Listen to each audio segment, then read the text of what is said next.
8 years. 8 years Claire lived like a ghost in her own home, enduring every cutting remark, every contemptuous look from the man she once loved. Tonight, at his lavish birthday party with hundreds of distinguished guests watching, he did the unforgivable, publicly humiliated her in front of everyone. Claire ran from that mansion, ran into the freezing Chicago rain, not knowing where to go, with no one left to trust. And then she met him, Adrian Moretti, the most dangerous man she'd ever encountered, and the only one who saw her pain.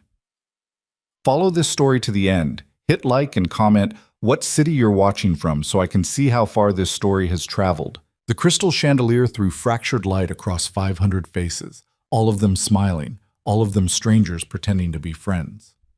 Claire Bennett stood at the edge of the ballroom in a dress that cost more than most people made in a month, feeling like she was drowning in champagne and expensive perfume. 8 years. 8 years of this. She watched her husband work the room with the ease of a man born into power and raised to wield it without mercy. Evan Bennett, the golden boy of Chicago finance, moved through the crowd like a shark through shallow water. Handsome in that sharp, dangerous way that made women stupid and men careful. Every gesture calculated, every smile rehearsed, and every word out of his mouth tonight designed to cut her deeper than the last. There she is, Evan's voice rang out across the sudden quiet that fell when he tapped his champagne flute with a knife. My beautiful wife. Claire, darling, come here. Claire's stomach dropped. She knew that tone, knew the particular edge in his smile when he looked at her across a crowded room. This was going to hurt. Her heels clicked against marble as she made her way toward him, every eye in the ballroom tracking her movement. The dress, red silk, backless, chosen by Evan's stylist because Evan's wife needed to look the part, suddenly felt too tight, too revealing, too much like a costume she'd never agreed to wear. Evan's arm slid around her waist when she reached him, his fingers pressing just hard enough against her ribs to remind her who was in control. Isn't she stunning? He said to the crowd, his voice warm with affection that didn't reach his eyes. 8 years married to this woman, and I still can't believe my luck. Polite laughter rippled through the guests. Claire forced her mouth into something resembling a smile. Of course, Evan continued, his grip tightening. She's terrible with money. Absolutely hopeless. Just last week she donated $50,000 to some animal shelter without even asking me. He laughed, shaking his head with theatrical exasperation. Can you imagine? $50,000 for stray dogs. More laughter now, louder. Claire felt heat crawling up her neck. I keep telling her, Evan said, turning to look down at her with that smile that made her want to run, that if she wants to play philanthropist, she should at least learn how to read a budget first. But what can you do? He shrugged, addressing the crowd again. I married her for her looks, not her brains. The laughter became a roar, not cruel exactly, just comfortable. The easy amusement of people who'd never been humiliated in public, watching someone else get torn apart for their entertainment. Claire stopped breathing. Evan raised his glass. To my beautiful, generous, financially incompetent wife. I wouldn't trade her for anything. Well, he paused, grinning. Maybe for someone who could balance a checkbook. The ballroom erupted. Applause, whistles. Someone shouted, "Here, here!" from the back. And Claire felt something inside her crack clean through. She pulled away from Evan's grip, stumbling back a step. He caught her wrist, still smiling, his fingers like a vice. Where are you going, darling? Let go of me. Her voice came out quiet. Too quiet for anyone but Evan to hear over the noise. His smile didn't waver. Don't make a scene. Let go. Smile, he hissed through his teeth, his public face never slipping. You're embarrassing me. Claire yanked her arm free hard enough to make him falter. The crowd's laughter died into confused murmurs.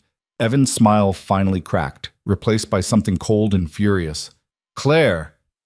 She didn't wait to hear the rest. She turned and walked, not toward the exit near the stage where everyone could watch her leave, toward the service door half hidden behind a velvet curtain, the one the catering staff used. Claire! She walked faster. Through the door, down a marble corridor lined with mirrors that showed her a woman she barely recognized. Red dress, perfect makeup, eyes wild with something that felt like terror and rage tangled together. Behind her, Evan's voice rose, sharp with command. Claire, get back here. Now! She ran, past servers carrying trays of hors d'oeuvres, past a coat check attendant who stared at her with wide eyes, past the lobby with its towering floral arrangements and security guards who knew better than to stop Evan Bennett's wife. Out into the Chicago night.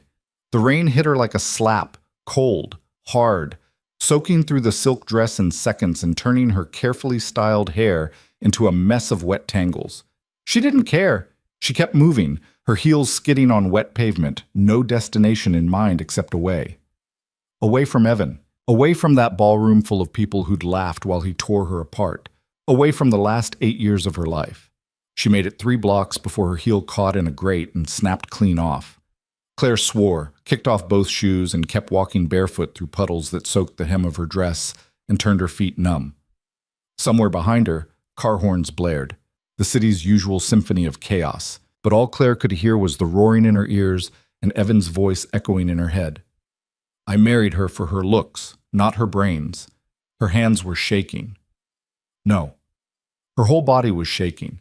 She needed to stop, needed to think, needed to figure out where the hell she was going because she'd left without her purse, without her phone, without anything except the clothes on her back and the knowledge that she couldn't go home. Home. What a joke. That house had never been home. It had been a cage. A cafe materialized out of the rain-blurred darkness. Small, quiet. The kind of late-night place that catered to insomniacs and people with nowhere else to go.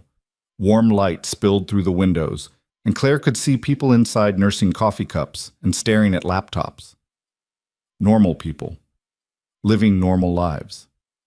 She pushed through the door, dripping wet and barefoot, and every head in the cafe turned to stare. Claire froze. A woman behind the counter, college-aged with purple streaks in her hair, blinked at her. You okay?" No, she wasn't okay.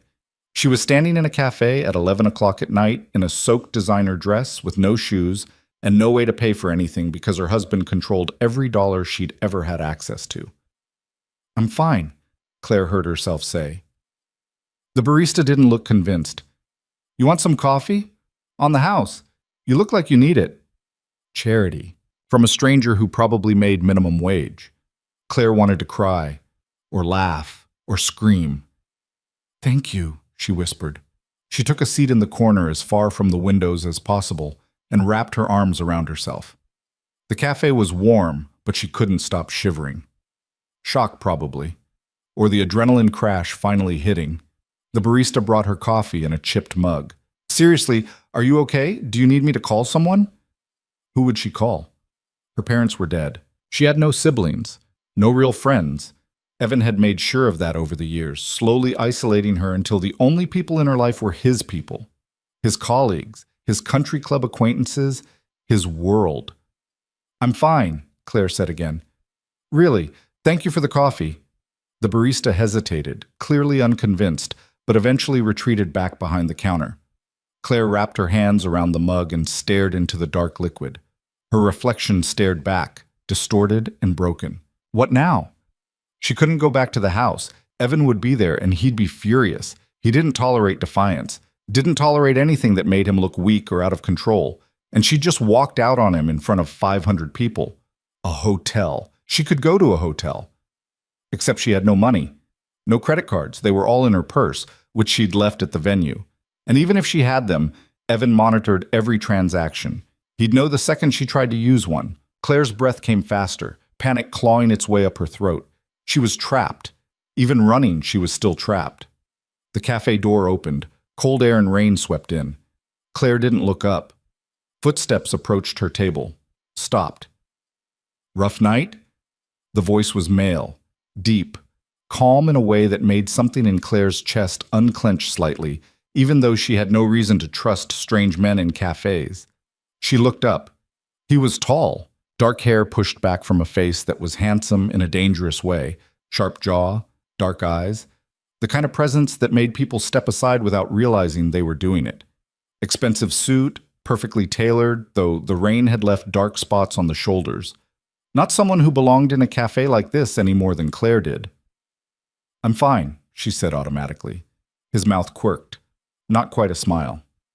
"You're barefoot, soaking wet, and shaking hard enough to spill your coffee. You're not fine. Claire looked down at the mug in her hands. Coffee was indeed sloshing over the rim with each tremor that ran through her body. I don't need help, she said. Didn't offer any. He pulled out the chair across from her without asking permission and sat down. Just made an observation. Claire should have told him to leave, should have said something sharp and dismissive. But the truth was, she didn't want to be alone right now. Didn't want to sit in this cafe with nothing but her own spiraling thoughts for company. So she said nothing. The man studied her for a moment. Not leering, not pitying, just looking, like he was trying to figure out a puzzle. Adrian, he said finally. Moretti. He said it like she should recognize the name. She didn't. Claire. Just Claire? For now. He nodded, accepting that. You running from something, Claire? Someone. Husband? Her laugh came out bitter. That obvious?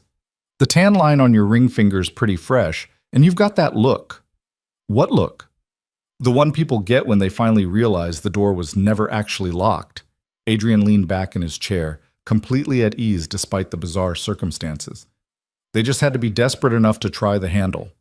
Claire stared at him. Who the hell are you? Someone who knows what it looks like when a person's life falls apart. He tilted his head slightly. The question is what you're going to do about it. I don't know, Claire admitted. The words felt like surrender. I don't have any money, no phone, nowhere to go. I walked out with nothing. So go back. She flinched like he'd slapped her. Adrian's expression didn't change. I'm not saying you should. I'm saying that's your option if you don't figure out another one pretty fast. Because running without a plan just means you end up right back where you started. Claire's hands tightened around the coffee mug. I can't go back. Then you need help. From who? I don't have anyone. You have me.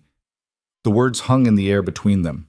Claire searched his face for some sign of what he wanted from her, what the catch was. Because there was always a catch. Why would you help me? She asked. You don't even know me. No, Adrian agreed. But I know men like your husband, and I know what it takes to survive them. He pulled a card from his jacket pocket and set it on the table between them. You want out? Actually out. Not just hiding in a cafe until you get too scared to follow through. Call that number. Claire looked at the card.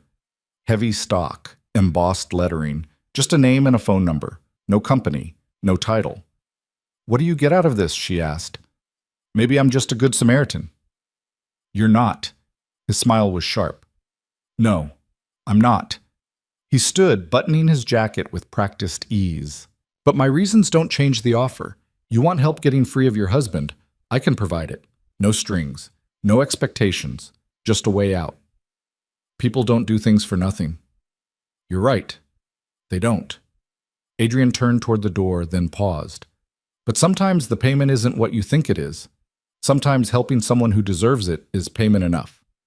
He left before Claire could respond, disappearing into the rain as quickly as he'd appeared. Claire sat alone in the cafe, staring at the card on the table. Adrian Moretti. The name meant nothing to her, but the offer did. It meant possibility. It meant maybe she didn't have to crawl back to Evan and beg forgiveness for humiliating him. Maybe she didn't have to spend the rest of her life trapped in that house, playing the role of the beautiful, stupid wife who couldn't balance a checkbook. Maybe there was a door. She picked up the card, turned it over in her hands. The embossing caught the light, making the letters seem to shift and change. The barista appeared at her table. You need anything else? A phone, Claire heard herself say. Can I borrow your phone? By the time dawn broke gray and cold over Chicago, Claire had made her decision. She'd spent the night in the cafe, nursing coffee the purple-haired barista kept refilling without comment, watching the rain slow to a drizzle, watching the sky lighten from black to charcoal to the muddy gray of a city morning. Thinking about 8 years, about every small cut Evan had made until she'd learned not to bleed where people could see, about the woman she'd been before him, younger, stupider, so in love she'd mistaken control for protection, about who she might become if she stopped being afraid. When she finally called the number on Adrian's card, a woman answered on the second ring. Professional, calm, like she took calls from desperate women at 6 a.m. all the time. Mr. Moretti is expecting your call, the woman said. Where are you? 3 hours later, Claire was sitting in the back of a town car with tinted windows, wearing clothes that actually fit, jeans, a sweater, shoes with her feet in them, watching the city slide past. The driver didn't speak, didn't ask questions, just drove with the kind of competent silence that suggested he'd done this before. They left the city proper and headed into the suburbs. Not the suburbs Claire knew, with their manicured lawns and McMansions. These were older, quieter, money that didn't need to announce itself. The car turned onto a private road lined with old-growth trees. Iron gates opened as they approached, then closed behind them with a finality that made Claire's pulse jump. The estate that appeared at the end of the drive was massive. Stone and glass and architectural angles that suggested someone had paid a fortune to make it look effortlessly elegant. Gardens stretched out in every direction, winter bare, but clearly maintained with obsessive care. Claire had grown up around money, had married into more of it. But this was different. This was the kind of wealth that didn't need to prove anything. The car stopped at the front entrance. The driver opened her door. "Miss Bennett, Mr. Moretti is waiting inside." Claire stepped out onto gravel, her new shoes crunching with each step toward the massive front door. It opened before she reached it. Adrian stood in the doorway, dressed more casually now, dark slacks, a white shirt with the sleeves rolled to his elbows. He looked different in daylight, older than she'd thought, maybe late 30s, and there was something in his face that hadn't been visible in the cafe's dim light, something hard and worn and careful. "You came," he said. "You knew I would." "Hoped." He stepped aside, gesturing her in. "Come on, we need to talk." The interior of the house was all clean lines and expensive understatement, art that Claire suspected was real, furniture that looked uncomfortable and probably cost more than a car, floor-to-ceiling windows overlooking grounds that went on forever. Adrian led her to a study lined with bookshelves and dominated by a desk that could have doubled as a dining table. He gestured to a chair. Claire sat. Adrian moved to the bar cart in the corner. "It's 7 in the morning," Claire said, "and you've had a hell of a night." He poured 2 fingers of something amber into a crystal tumbler and handed it to her. "Drink it. You're still shaking." She was. Claire hadn't realized it, but her hands were trembling again. She took the glass and drank. Whiskey. Good whiskey. It burned going down and settled warm in her empty stomach. Adrian poured one for himself and leaned against the desk. "So, let's talk about what you want." "I want a divorce." "That's the easy part." Claire laughed, sharp and humorless. "You've never met my husband. Evan Bennett, 42, managing partner at Sterling Klein Investments. Net worth approximately $200 million, most of it tied up in assets and investments. Vindictive as hell when he doesn't get his way." Adrian took a sip of his whiskey. "I've met 100 men like your husband. They're all the same once you know what you're looking at." "How do you know all that?" "I make it my business to know things." He set his glass down. "Your husband controls everything. The money, the house, your social circle, every piece of your life. A normal divorce, he'll drag it out for years, bleed you dry with legal fees you can't afford, make you look unstable, make you crawl back and beg." Every word landed like a punch because every word was true. "So what's the alternative?" Claire asked. "You stay here, under my protection. My lawyers handle your divorce, and they're very good at what they do. We make sure your husband can't touch you, can't control you, can't make you disappear into the kind of settlement that leaves you with nothing." "Why would you do this?" Adrian's expression didn't change. "Because I can." "That's not an answer." "It's the only one you're getting right now." He pushed off the desk and moved to the window, looking out over the grounds. "Here's how this works. You stay in this house. You don't leave without security. You don't contact your husband. You let my people handle the legal side while you figure out who you are when you're not being his wife. And in return, nothing. No strings, no payment, no expectations." He turned back to face her. "When it's done, you walk away free. Where you go and what you do after that is your business." Claire studied him, looking for the lie, the hidden trap, the thing that would make this too good to be true. "People don't help strangers for nothing," she said. "Already told you. I'm not doing it for nothing." "Then what? Let's just say I have my reasons and leave it at that." Adrian's voice carried a note of finality. "You want my help or not, Claire? Because if you don't, I'll have my driver take you anywhere in the city you want to go. No judgment, no hard feelings.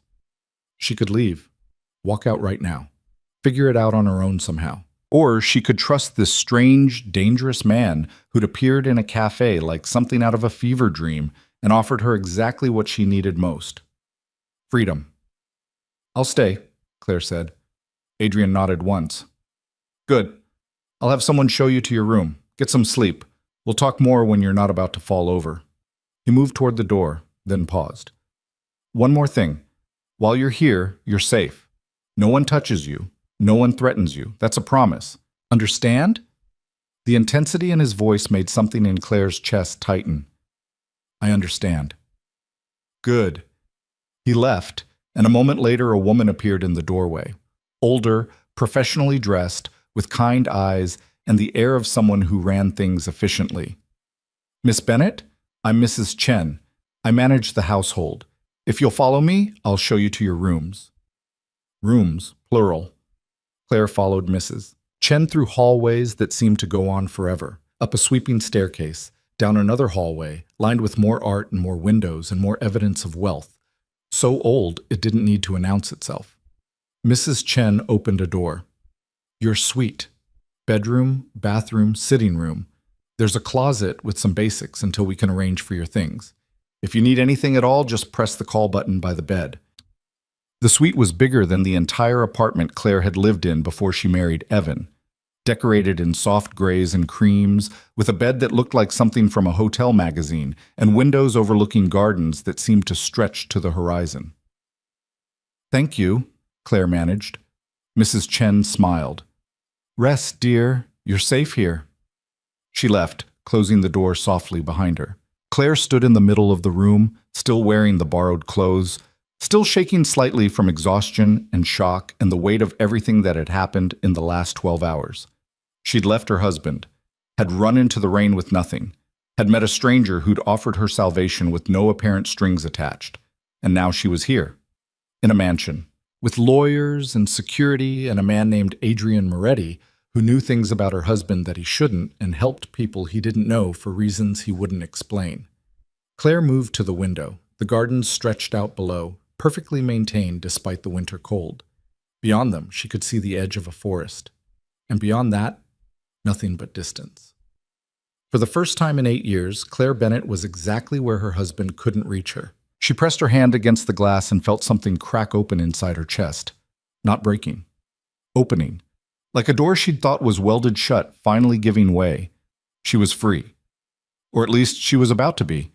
And for the first time in longer than she could remember, Claire let herself believe that might actually be true. Claire woke to sunlight streaming through windows she didn't recognize and panic slamming into her chest before she'd fully opened her eyes.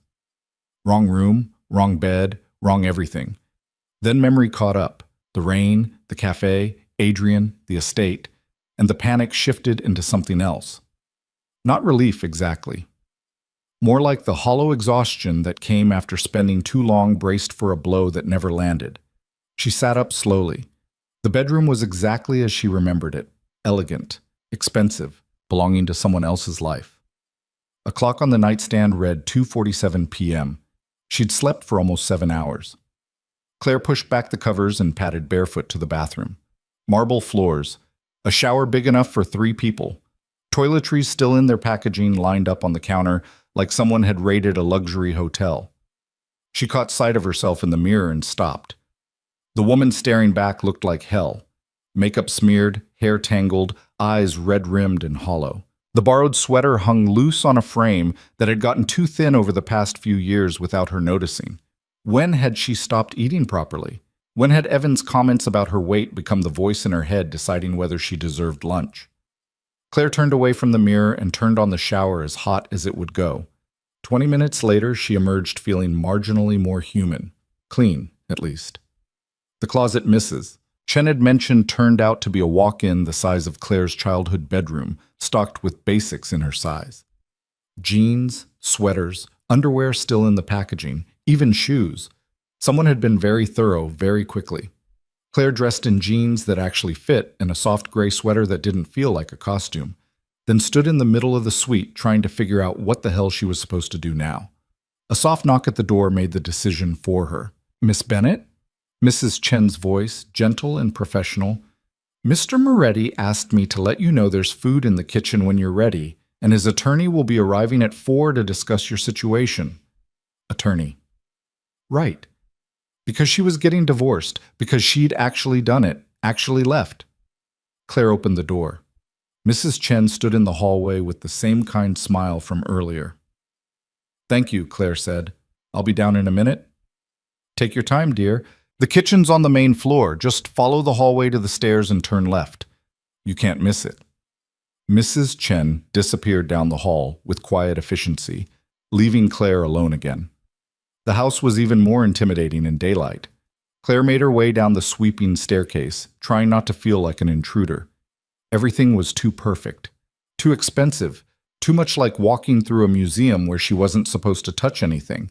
She found the kitchen exactly where Mrs. Chen had said. Massive, modern, all granite and stainless steel and windows overlooking a terrace that probably hosted parties for 100 people. Adrian sat at the island in the center reading something on a tablet, a cup of coffee at his elbow. He looked up when she entered. You're awake. Apparently, Claire hovered in the doorway, suddenly unsure. Is it okay that I'm here? It's your house for as long as you need it. He gestured to the espresso machine that looked like it required an engineering degree to operate. Coffee? Or Mrs. Chen left sandwiches in the fridge? I can get it? I know you can. I'm offering anyway. Claire made her way to the island and slid onto a stool across from him. Coffee would be good.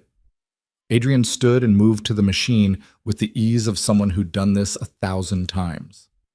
How'd you sleep? Like the dead. Good. You needed it. He worked the espresso machine with practiced efficiency. My attorney's coming at 4. Sarah Voss. She's handled difficult divorces before. High-profile, high-conflict cases. She'll walk you through your options. Options. Like there were multiple ways this could go. Like she had any control over what happened next. Evan's going to fight this, Claire said quietly. He doesn't lose. He won't let me just walk away. He doesn't get a choice. Adrian set a perfect cappuccino in front of her. That's the point of having lawyers who know what they're doing. Claire wrapped her hands around the cup. It was warm and solid and real. Why are you doing this? We covered this last night. No, we didn't. You gave me non-answers and changed the subject. She met his eyes. I need to know what you want from me. What this costs. Because nothing's free. Adrian leaned against the counter, studying her with that same careful assessment from the cafe. You want the truth? Yes. I knew a woman once, long time ago. She was married to a man who made her small, made her feel like she was nothing without him. And I watched her try to leave and fail because she didn't have the resources or the support or the ruthlessness to make it stick. His expression didn't change, but something in his voice went flat. She went back to him, had no other choice, and he spent the next 5 years making her pay for trying. Claire's throat tightened. What happened to her? She died. The words were matter of fact, but his jaw was tight. Car accident, single vehicle, ran off the road into a tree at 60 miles an hour on a clear day. The implication hung in the air between them. I'm sorry, Claire whispered. Adrian shook his head. Don't be sorry. Just don't make the same mistake. Don't go back because you think you don't have options. You do. You have me. You have my resources. You have lawyers who will make sure your husband doesn't get to win this time. And if I'm not her, if I'm just someone you met in a cafe, then I'm still helping you. He picked up his coffee. Call it paying a debt forward. Call it whatever you want. Doesn't change the offer. Claire wanted to argue, wanted to dig deeper, but the look on his face told her she'd gotten as much truth as she was going to get. Okay, she said finally. Thank you. Don't thank me yet. Wait until you meet Sarah. She's terrifying. Sarah Voss turned out to be a woman in her 50s with sharp eyes and an expensive suit, carrying a briefcase that probably cost more than Claire's wedding dress had. She swept into Adrian's study at exactly 4 o'clock, nodded at Adrian, and turned her full attention to Claire. Mrs. Bennett, I've reviewed the preliminary information Mr. Moretti provided. Let's talk about your marriage. They sat around the massive desk. Claire in one of the leather chairs, Sarah across from her, Adrian standing by the window like he was giving them space but not leaving entirely. Sarah pulled out a legal pad. How long have you been married? 8 years. Children? No. Assets acquired during the marriage? Claire's mind went blank. I don't know. Evan handles all the money. I don't even know what we have. Sarah didn't look surprised. Do you have access to bank statements, investment accounts, property deeds? No. Credit cards in your name? Yes, but Evan monitors everything. He gets alerts for every purchase. Sarah made a note. Does he have your passwords, email, social media, phone? Yes. The admission felt shameful. He set everything up. Said it was easier if he managed it. Of course he did. Sarah's tone was dry. What about employment? Do you work? No, Evan wanted me to focus on supporting his career, hosting dinners, attending events, that sort of thing. So you have no independent income? No. And no access to marital funds without his knowledge? No. Sarah set down her pen and looked at Claire directly. Mrs. Bennett, I'm going to be blunt. Your husband has spent 8 years making sure you're completely dependent on him financially, socially, and legally. That's not an accident. That's a strategy, and it means this divorce is going to be ugly. Claire's hands tightened in her lap. How ugly? He'll claim you're unstable, irrational, that you abandoned the marriage without cause. He'll drag out the proceedings as long as possible to bleed you dry with legal fees you can't afford. He'll make you look incompetent so the judge questions your ability to manage your own affairs. Sarah's expression was calm, clinical. And if you don't have the resources to fight back, he'll win. But I do have resources. Claire glanced at Adrian. Right? You do, Adrian confirmed. Sarah works for me. Her fees are covered, and we have investigators who can dig into your husband's finances and find things he doesn't want found. Sarah nodded. That's the advantage here. Your husband thinks you're helpless, thinks you'll come crawling back within a week because you have nowhere else to go. We're going to use that against him. How? We file for divorce immediately. We request temporary support and exclusive use of the marital residence. We freeze joint accounts and subpoena his financial records. We move fast and hit hard before he realizes you're serious. Sarah pulled out a stack of papers. But I need you to understand something. Once we do this, there's no going back. Your husband will retaliate. He'll make your life hell. The only way through is forward. Claire thought about last night. About standing in that ballroom while Evan tore her apart for entertainment. About 8 years of small cruelties that had added up to a life she didn't recognize. I'm not going back, she said. Sarah smiled. It wasn't warm. It was the smile of a predator scenting blood. Good. Let's destroy him. The next 3 hours were a blur of paperwork and questions. Sarah went through everything. The timeline of the marriage, specific incidents of control or abuse, assets Claire knew about, assets she suspected existed. Every detail mattered. Every date. Every conversation she could remember. By the time Sarah left, Claire's hand was cramping from signing documents and her head was pounding. Adrian walked Sarah out, then returned to the study where Claire still sat, staring at the stack of papers on the desk. You okay? He asked. I don't know. Claire rubbed her temples. Is it always like this? The beginning's always the worst. Once we're in motion, it gets easier. When will Evan be served? Tomorrow morning. Sarah's process server will catch him at his office. Adrian moved to the bar cart. You should probably not be anywhere near a phone when that happens. Claire's stomach twisted. He's going to lose his mind. Let him. He can't touch you here. You keep saying that. Because it's true. Adrian poured 2 glasses of whiskey and handed her one. This place is a fortress. Security on every entrance, cameras everywhere, my people know their jobs. Your husband can scream all he wants, he's not getting to you. Claire took the glass but didn't drink. Who are you, Adrian? Really? Someone with money and resources who doesn't like men who hurt women. That's still not an answer. It's the one you're getting. He sat down across from her, his own glass in hand. Look, my life before you got here doesn't matter. What matters is that you're safe, and we're going to make sure you stay that way. Everything else is noise. You're used to this, Claire said slowly. Helping people, protecting them. This isn't the first time. No, it's not. Then what? A door slammed somewhere in the house. Small running feet pounded down a hallway. A child's voice, high and bright, echoed through the halls. Papa! Papa! I'm home! Adrian's entire demeanor changed. The careful control cracked, and something warm and real showed through. He set down his glass and stood just as a small whirlwind burst through the study door. A little girl, maybe 7 years old, with dark curls and Adrian's eyes. She launched herself at him without hesitation. Hey, princess. Adrian caught her easily, lifting her up. How was school? Good. We made volcanoes and mine exploded the biggest. She caught sight of Claire and stopped mid-sentence, suddenly shy. Who's that? This is Claire, Adrian said gently. She's staying with us for a while.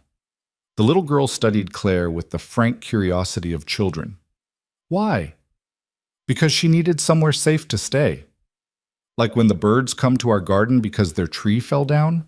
Adrian's mouth quirked. Something like that. Oh. The girl squirmed until Adrian set her down, then approached Claire with the kind of caution reserved for interesting strangers. I'm Lena. Hi, Lena. Claire managed a smile despite the shock of discovering Adrian had a daughter. Your dad's right. The volcano thing sounds cool. It was very cool. Mrs. Patterson said mine was the best because I added extra baking soda. Lena tilted her head. Are you sad? You look sad. Lena, Adrian said quietly. A gentle warning. It's okay. Claire's throat felt tight. I'm a little sad, but I'm getting better. Lena nodded seriously. Papa says sometimes people need time to feel better. Like when Mama died. We were sad for a long time. The air in the room went still. Adrian's expression closed off completely. Lena, why don't you go find Mrs. Chen? She made those cookies you like. Okay! Lena brightened immediately, the sadness forgotten with the resilience of children. She waved at Claire. Bye, Claire. I hope you feel better soon.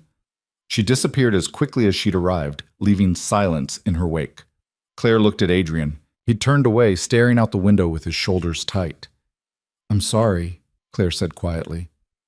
I didn't know you had a daughter. Why would you? His voice was carefully neutral. We just met. The woman you told me about, the one who died. That was your wife. Yes. The single word carried the weight of years. Claire wanted to say something, wanted to offer comfort or understanding or anything that might ease the tension radiating off him. But what comfort could she possibly offer? She was a stranger living in his house, running from her own disaster. She's beautiful, Claire said finally. Lena, she seems happy. She is, mostly. Adrian turned back to face her. Her mother died 3 years ago. Car accident, just like I said. And I've spent every day since making sure Lena never feels like the world isn't safe. Is that why you do this? Help people? Partly. He picked up his whiskey and downed the rest in one swallow. And partly because I can. Because I have the resources and the connections and the sheer bloody-mindedness to make sure men like your husband don't always win. What was her name? Claire asked.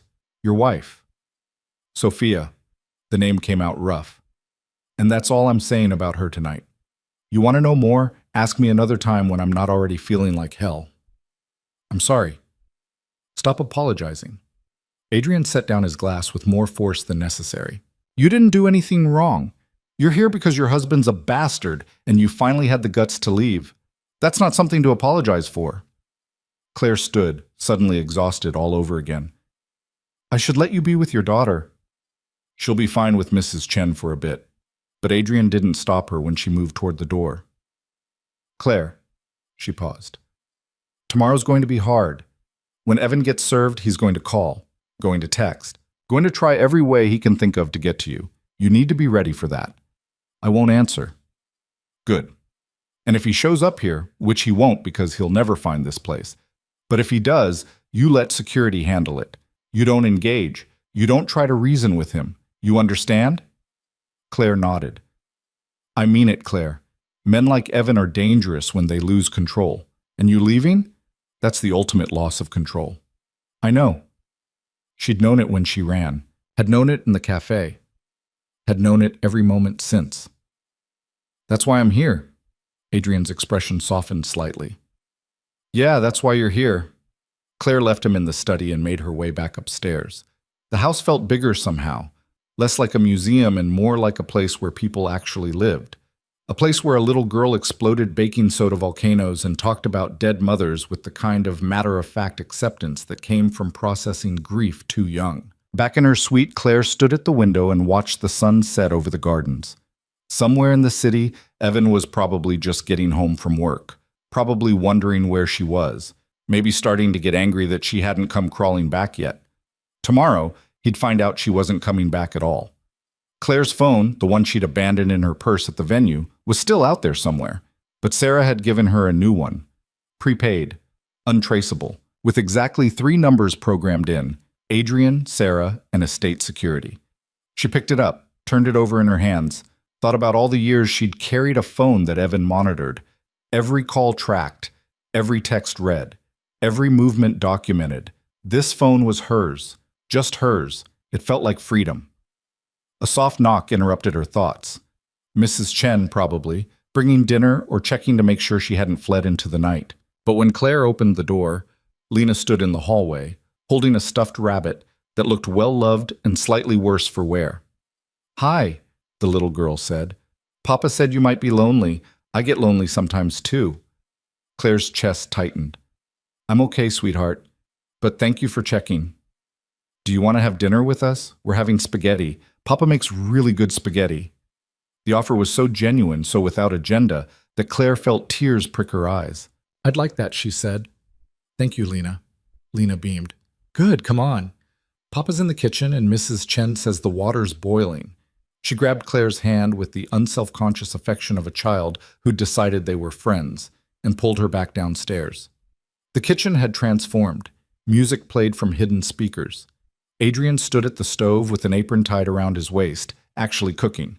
Mrs. Chen set the table while humming along to the music. It looked like a family.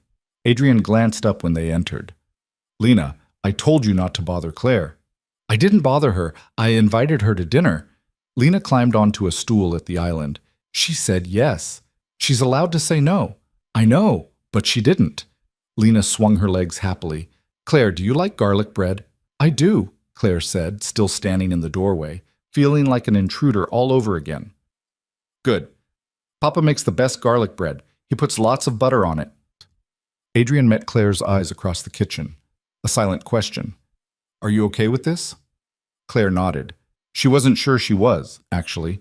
Wasn't sure she could sit through a family dinner without breaking down. But Lena was looking at her with such open happiness that saying no felt impossible. "Sit," Adrian said, gesturing to the island.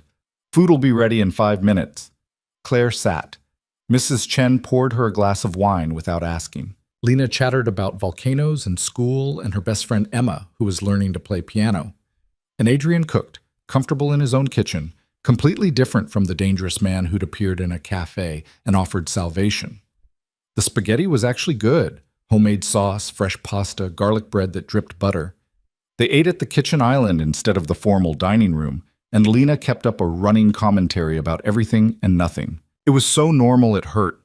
Claire hadn't had normal in 8 years. Hadn't had dinners that didn't come with subtle criticism or pointed silence. Hadn't had anyone ask her opinion about anything that mattered. "Claire?" Lena's voice cut through her thoughts. "Are you okay? You're crying." Claire touched her face. Sure enough, tears streaked her cheeks. "I'm fine," she managed. "It's just, this is really nice. Thank you." Lena reached across and patted her hand with the kind of solemn comfort children offered. "It's okay to be sad sometimes. Papa says feelings are allowed." "Your papa is very smart." "I know." Lena went back to twirling spaghetti. "He knows everything." Adrian snorted. "I definitely don't know everything." "You know most things." "That's different."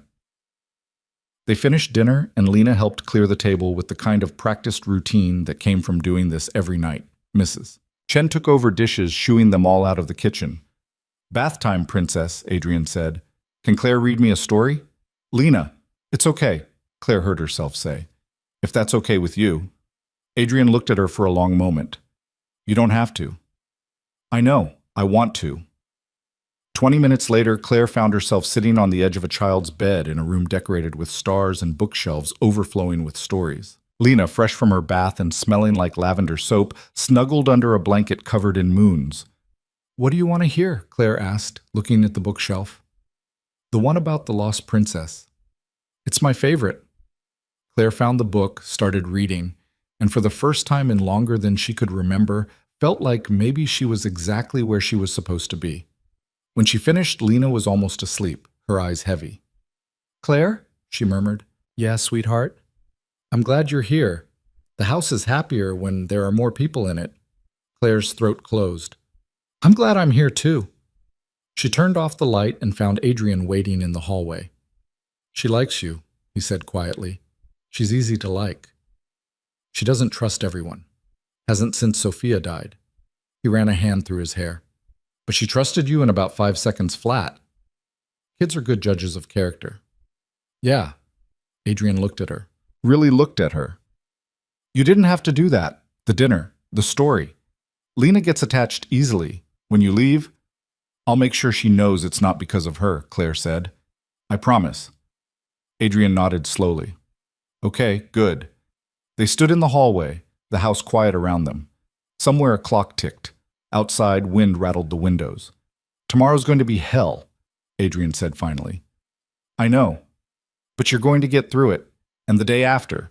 And the day after that. Until one day you wake up and realize you don't think about him first thing anymore." "Did that happen for you? With Sophia?" "Eventually." His smile was sad. "Took longer than I wanted, but it happened." "I'm sorry," Claire said again. "Stop apologizing for other people's damage." Adrian's voice was gentle. "Get some sleep. Sarah will want to meet with you again in the morning to go over what happens after the service." "Okay." Claire went back to her suite, changed into borrowed pajamas, lay in the massive bed staring at the ceiling. Tomorrow, Evan would be served. Tomorrow, the real fight would start. And for the first time since she'd run into the rain, Claire let herself believe she might actually win. The call came at 9:47 a.m. Claire was in the kitchen with Lena, watching the little girl demolish a stack of pancakes while explaining in excruciating detail why butterflies were better than moths, when Adrian's phone buzzed on the counter. He glanced at the screen. His expression didn't change, but something in the way he straightened told Claire everything she needed to know. "It's done," he said quietly. Claire's fork clattered against her plate. Her stomach dropped like she'd stepped off a cliff. Evan had been served. "Papa, you're not listening," Lena complained through a mouthful of pancake. "I said, butterflies have prettier wings." "You're right, princess, they do." Adrian's voice was steady, calm, but his eyes were on Claire. "Why don't you finish breakfast and then we'll work on that puzzle?" "The one with 1,000 pieces?" "That's the one." Lena beamed and went back to her pancakes, oblivious to the tension crackling through the air. Adrian crossed to where Claire sat frozen. "Breathe." "I can't." "Yes, you can. In through your nose, out through your mouth. Come on." Claire forced air into her lungs. Once. Twice. The roaring in her ears didn't stop. "He knows," she whispered. "He knows I'm serious." "Good. Let him know." Adrian's hand landed on her shoulder, solid and grounding. Sarah's team served him at his office 20 minutes ago, in front of his secretary and 2 junior partners. Very public. Very humiliating. Claire thought about Evan's face when he realized what was happening, the cold fury that would settle over his features, the way his jaw would tighten when he was too angry to speak. He's going to call. Probably. He's going to... Claire's breath hitched. He's going to say terrible things. Let him. You don't have to listen. Adrian squeezed her shoulder once, then let go. Your old phone's off. This new one only has numbers you need. He can scream into the void all he wants. But even as Adrian said it, Claire's new phone, sitting on the counter next to her coffee, began to ring. Unknown number. They both stared at it. How does he have this number already? Claire's voice came out thin. He doesn't. He's calling every number associated with you he can think of. Adrian picked up the phone and powered it off without hesitation. Problem solved. You can't just... I can, and I did. Sarah has her own line. If there's an emergency, she'll reach me and I'll tell you. Everything else can wait. Lena looked up from her pancakes, syrup on her chin. Who was calling? Nobody important, Adrian said smoothly. Finish your breakfast. The next 3 hours were a special kind of torture. Claire tried to focus on normal things, helped Lena with the puzzle, drank coffee she couldn't taste, watched Mrs. Chen move through the house with her usual efficiency. But her mind wouldn't stop spiraling. Evan knew. Evan had been served. Evan was somewhere in Chicago right now, reading through divorce papers that laid out exactly how much he'd controlled her, how much he'd isolated her, how much damage he'd done. And he was planning his response. Sarah arrived just before noon, her expression grim. We need to talk, she said without preamble. Conference room, now. Adrian had a conference room. Of course he did.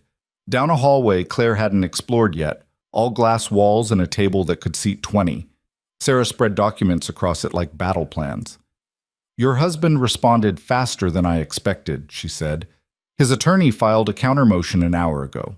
They're claiming you abandoned the marriage without cause, that you're mentally unstable, and that you've been having an affair. Claire's blood went cold. That's insane. I would never. I know, it's a standard play. Make you look untrustworthy, so the judge questions everything you say. Sarah pulled out more papers.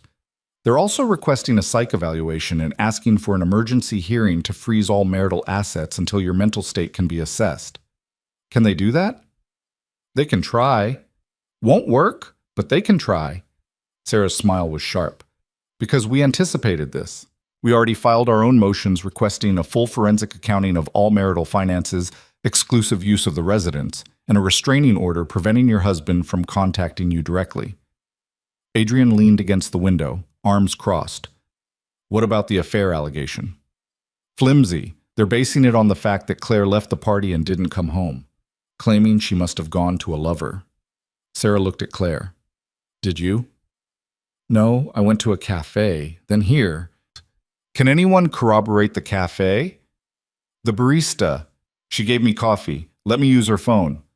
Good. We'll get a statement from her. Sarah made a note. What about here? Who knows you're staying at Mr. Moretti's estate? Just the people who work here, Adrian said. And they're discreet. Keep it that way. If your husband finds out where you are, he'll try to use it against you. Claim impropriety. Claim you're being coerced or manipulated. Sarah turned back to Claire. Which brings me to my next question. What's your relationship with Mr. Moretti? Claire blinked. What? Your husband's attorney will ask. The judge will ask. I need to know what you're going to say. He's helping me. That's all. How did you meet? At a cafe? The night I left. And he offered to let you stay here out of the goodness of his heart? The skepticism in Sarah's voice was sharp enough to cut.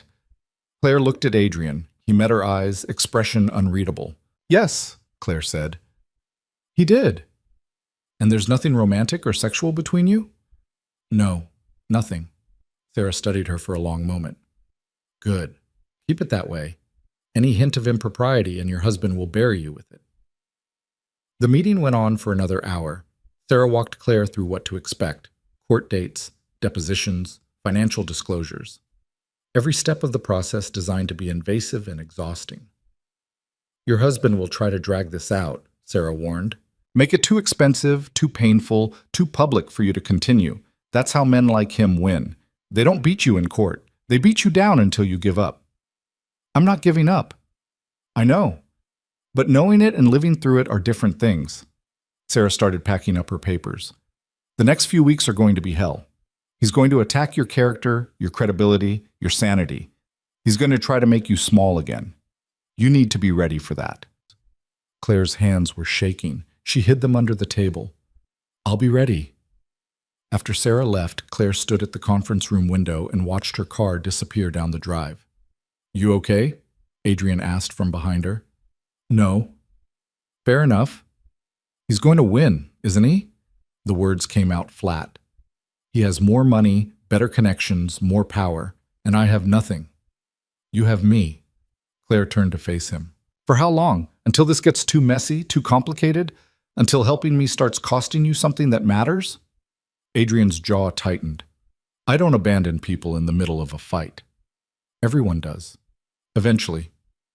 I don't. He moved closer, his voice quiet but absolutely certain. I told you, you're safe here.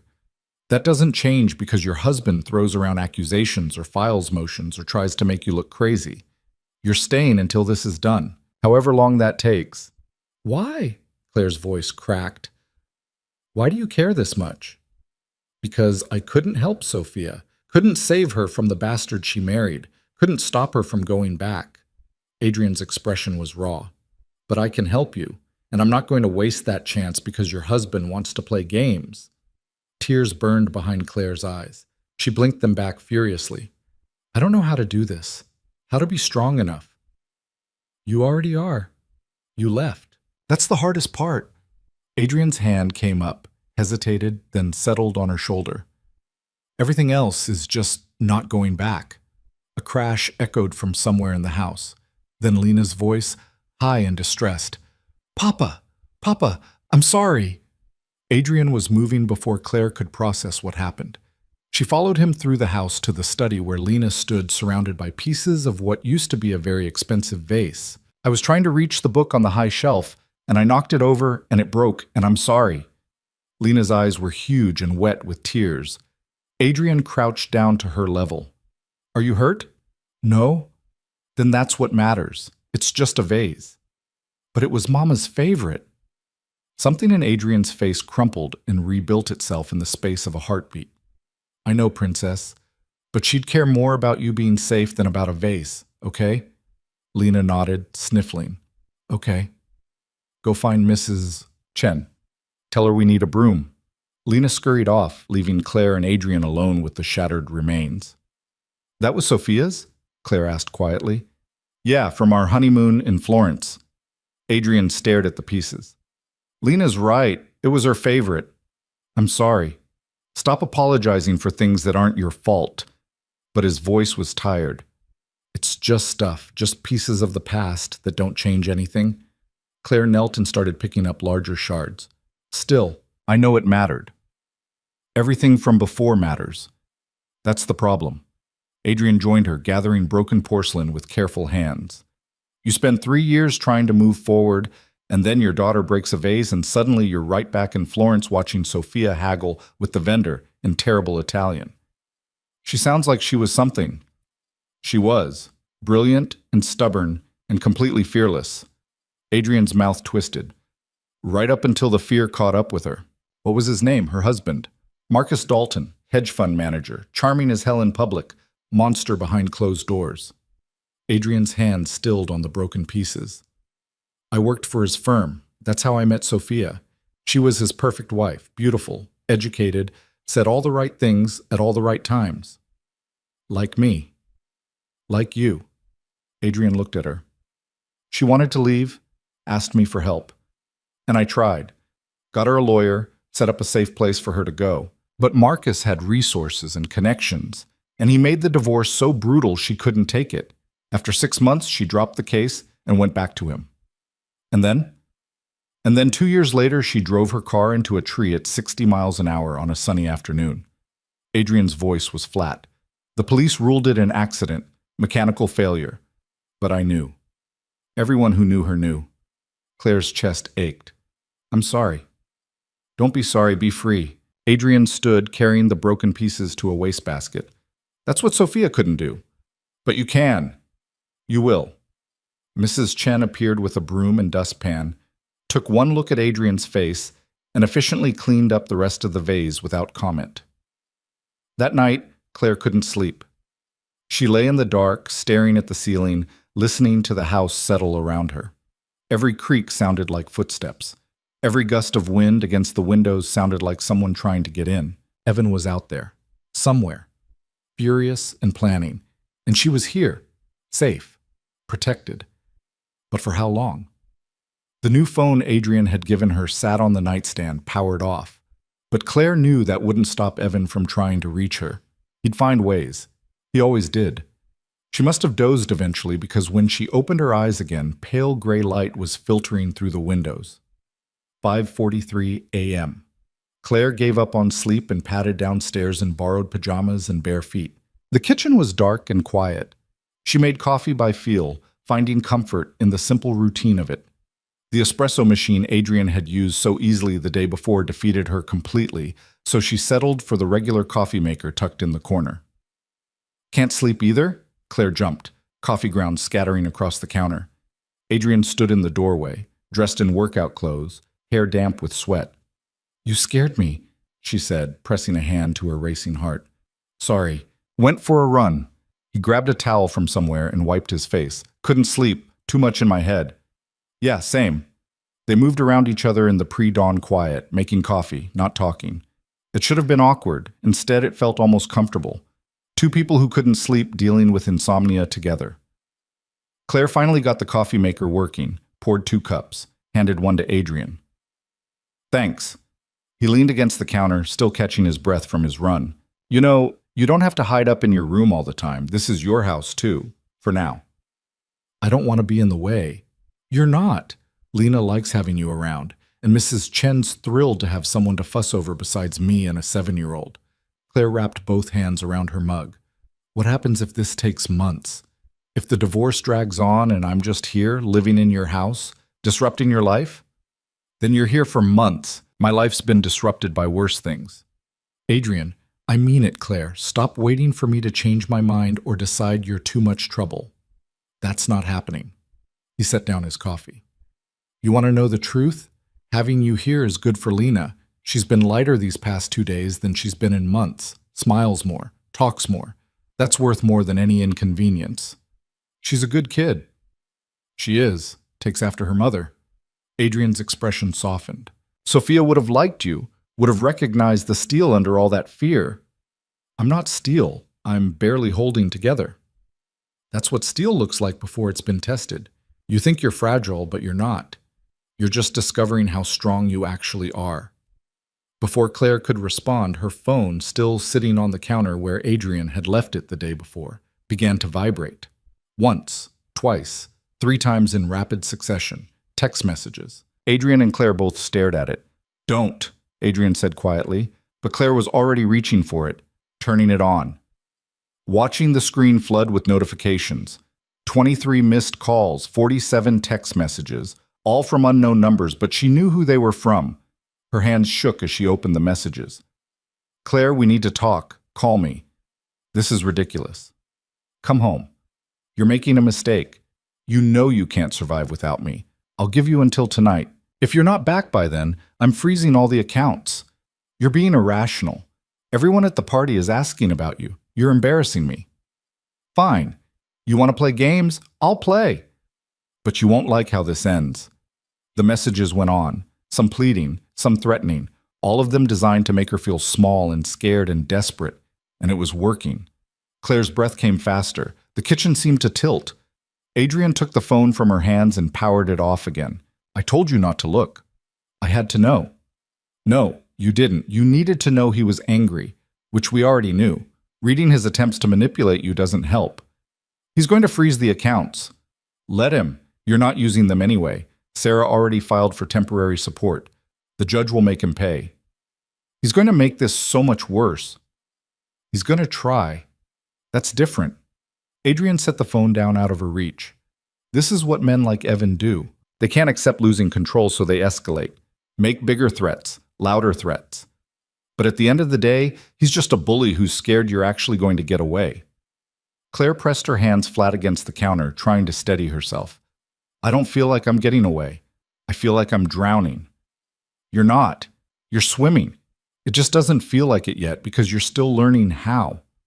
I hate this. I hate that he still has this much power over me, that just seeing his words makes me want to hide. That's normal. You spent 8 years learning to be afraid of him. You're not going to unlearn that in 3 days. Adrian moved closer.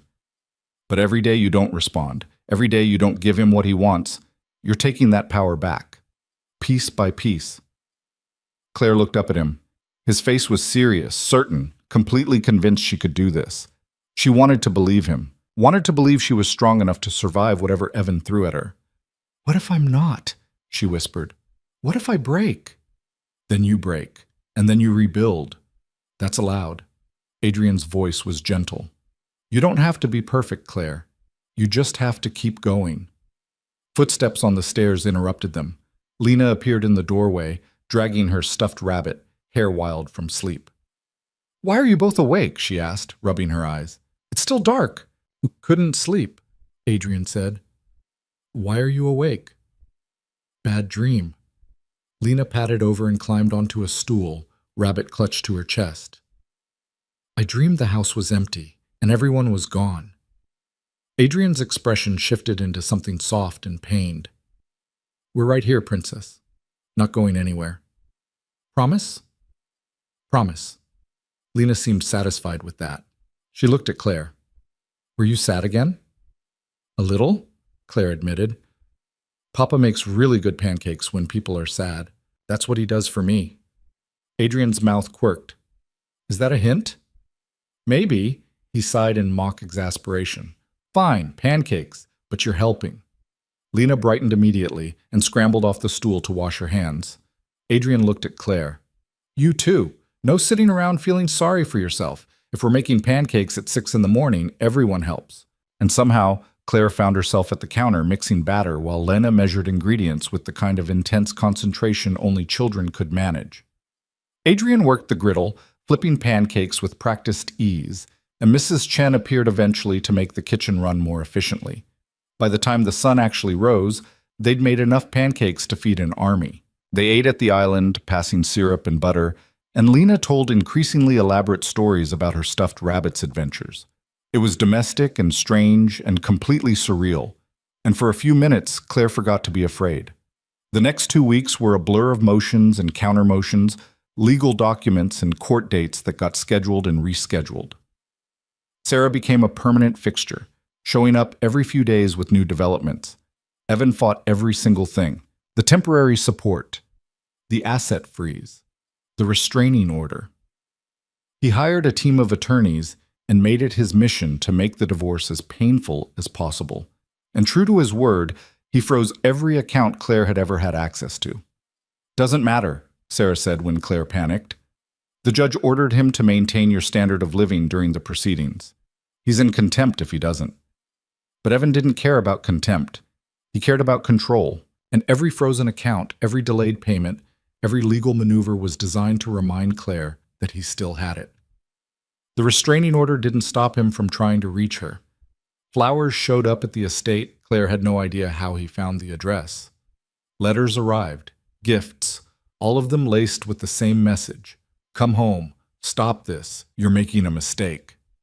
Adrian had security intercept everything before it reached Claire, but she knew it was happening. Could feel Evan's presence pressing against the edges of her new life like a shadow that wouldn't fade. She started having nightmares. Waking up in the middle of the night convinced Evan was in the room, that he'd found her, that he was going to drag her back. Adrian found her one night at 2 a.m., sitting on the terrace in her pajamas, shaking so hard her teeth chattered.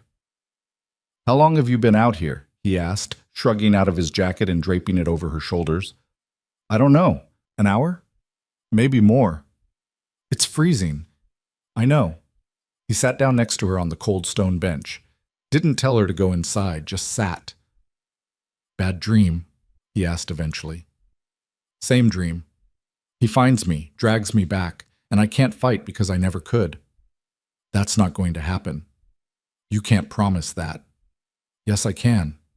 Adrian's voice was absolutely certain. Because I won't let it. Because Sarah won't let it. Because you're not the same woman who ran into the rain 3 weeks ago.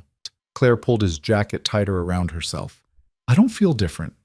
You are. You're here. You're fighting. You're not giving up even though he's throwing everything he has at you. Adrian looked at her. That's different. It doesn't feel like enough. It will. Eventually. They sat in silence, watching their breath form clouds in the cold air.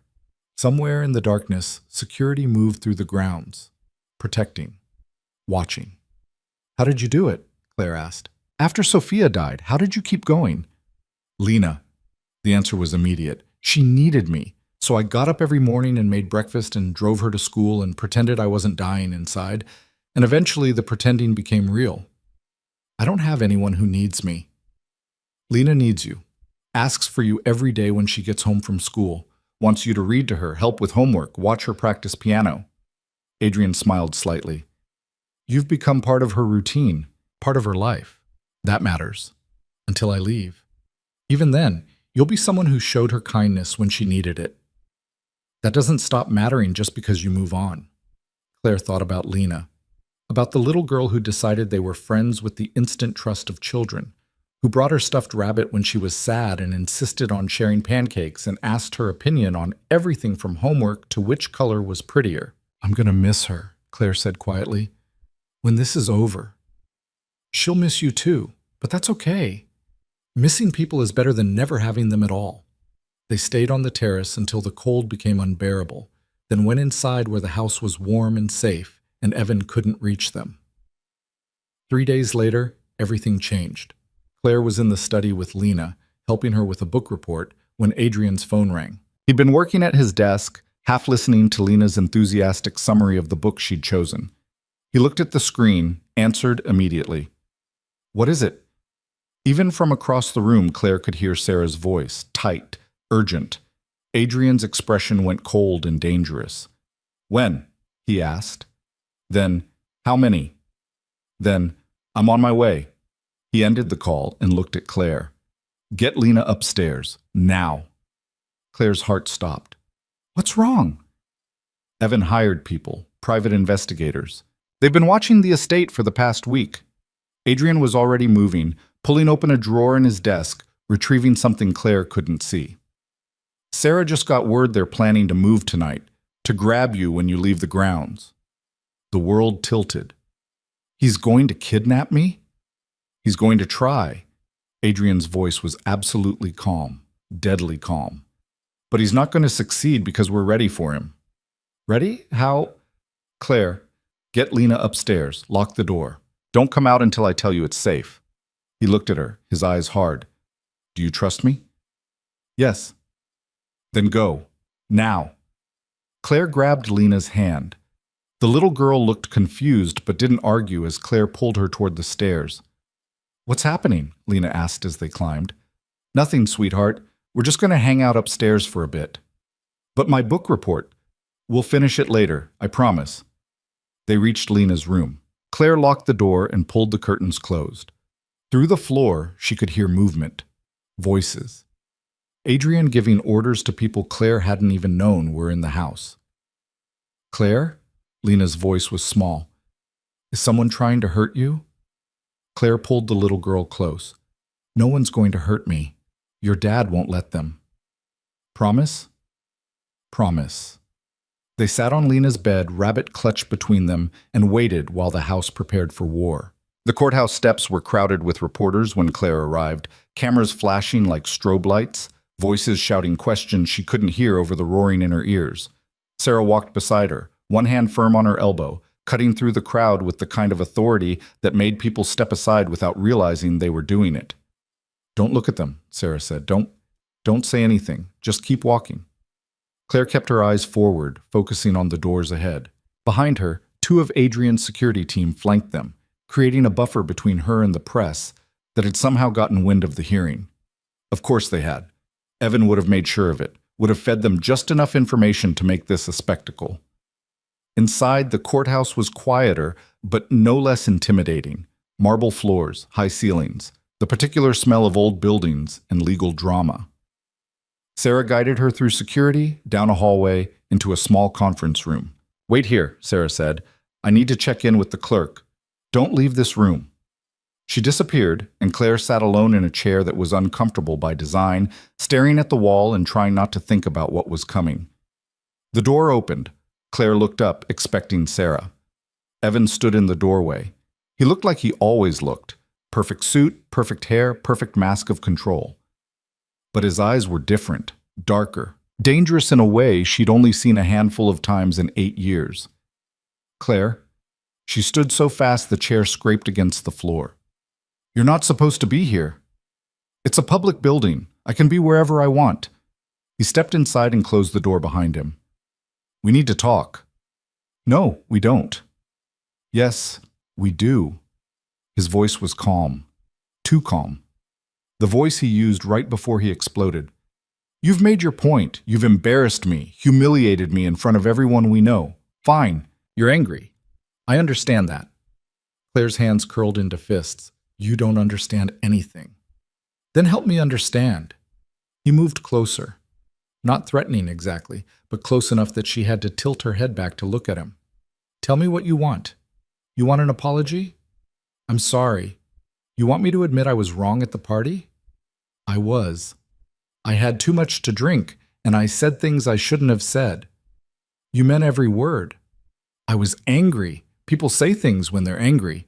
You've been saying things for 8 years, Evan. This wasn't a one-time mistake. His jaw tightened. So what? You're just going to throw away our entire marriage? Everything we built together? We didn't build anything. You built your career. I was just the accessory who made you look stable. That's not true. Isn't it? Claire's voice rose despite her best efforts to stay calm. Tell me one thing I've done in the last 8 years that wasn't about making you look good. One thing that was mine. Evan stared at her, and the fact that he couldn't answer was answer enough. This is insane, he said finally. You're being irrational, emotional. You're not thinking clearly. I'm thinking clearly for the first time in years. No, you're listening to whatever that lawyer's been telling you, filling your head with ideas about independence and freedom and whatever other feminist bullshit she's selling. He reached for her hand. Claire jerked back. Come home, Claire. We can work this out. Marriage counseling, whatever you want.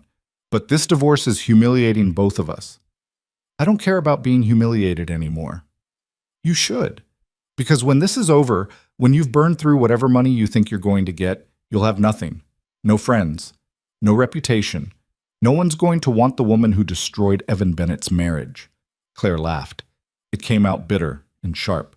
You really think that's what scares me? That people won't want me? It should, because that's exactly what's going to happen. His voice dropped, became almost gentle, almost kind. I'm trying to help you here. Trying to save you from making the biggest mistake of your life. Come home. Drop this nonsense. We'll tell everyone you had a breakdown, that you're getting help. No one has to know how bad it got. How bad what got? Your mental state, the instability, the erratic behavior. He said it like he was reciting facts, like he actually believed it. I have documentation, Claire. Emails from you that sound unhinged, text messages, witnesses who will testify that you've been acting strangely for months. Cold spread through Claire's chest. You're lying. I'm protecting myself. And I'm giving you one last chance to protect yourself too. He pulled out his phone, pulled up something, and turned it toward her. Look. It was an email from her account. Rambling and disconnected and absolutely nothing like anything she'd ever written. I didn't send that. You did. 3 weeks ago. 2 in the morning. You don't remember because you were drunk. I wasn't drunk. I never... Claire stopped. Stared at the email. At the timestamp. 3 weeks ago, she'd been asleep by 10 because Evan had insisted they needed to be up early for some charity breakfast. She'd never sent this. You wrote that. You have my password. You sent that from my account. That's a serious accusation. It's the truth. Evan's expression hardened. See, this is what I'm talking about. The paranoia. The conspiracy theories. You're not well, Claire. And if you insist on going through with this divorce, I'm going to have to make sure the judge understands exactly how unwell you are. The door opened. Sarah stood there with 2 security guards, her expression carved from ice. Mr. Bennett, you need to leave. Now. And turned all smooth charm and easy confidence. I'm just talking to my wife. Your wife has a restraining order against you. Being in this room with her is a violation. Sarah stepped aside. Security will escort you out. If you come near her again, I'll have you arrested. For just a second, Evan's mask slipped. Claire saw the rage underneath. The cold, calculating fury of a man who just realized he was losing control. Then he smiled. See you in court, Claire. He left. The security guards followed. Sarah closed the door and turned to Claire. You okay? Claire was shaking. He forged emails. From my account. He's going to say I'm crazy. I know. We expected this. How can you be calm? He's going to destroy me. He's going to try. Sarah sat down across from her. But here's what he doesn't know. We've been monitoring his communications for the past week. We know he's been in contact with a private investigator who specializes in digging up dirt on divorce targets.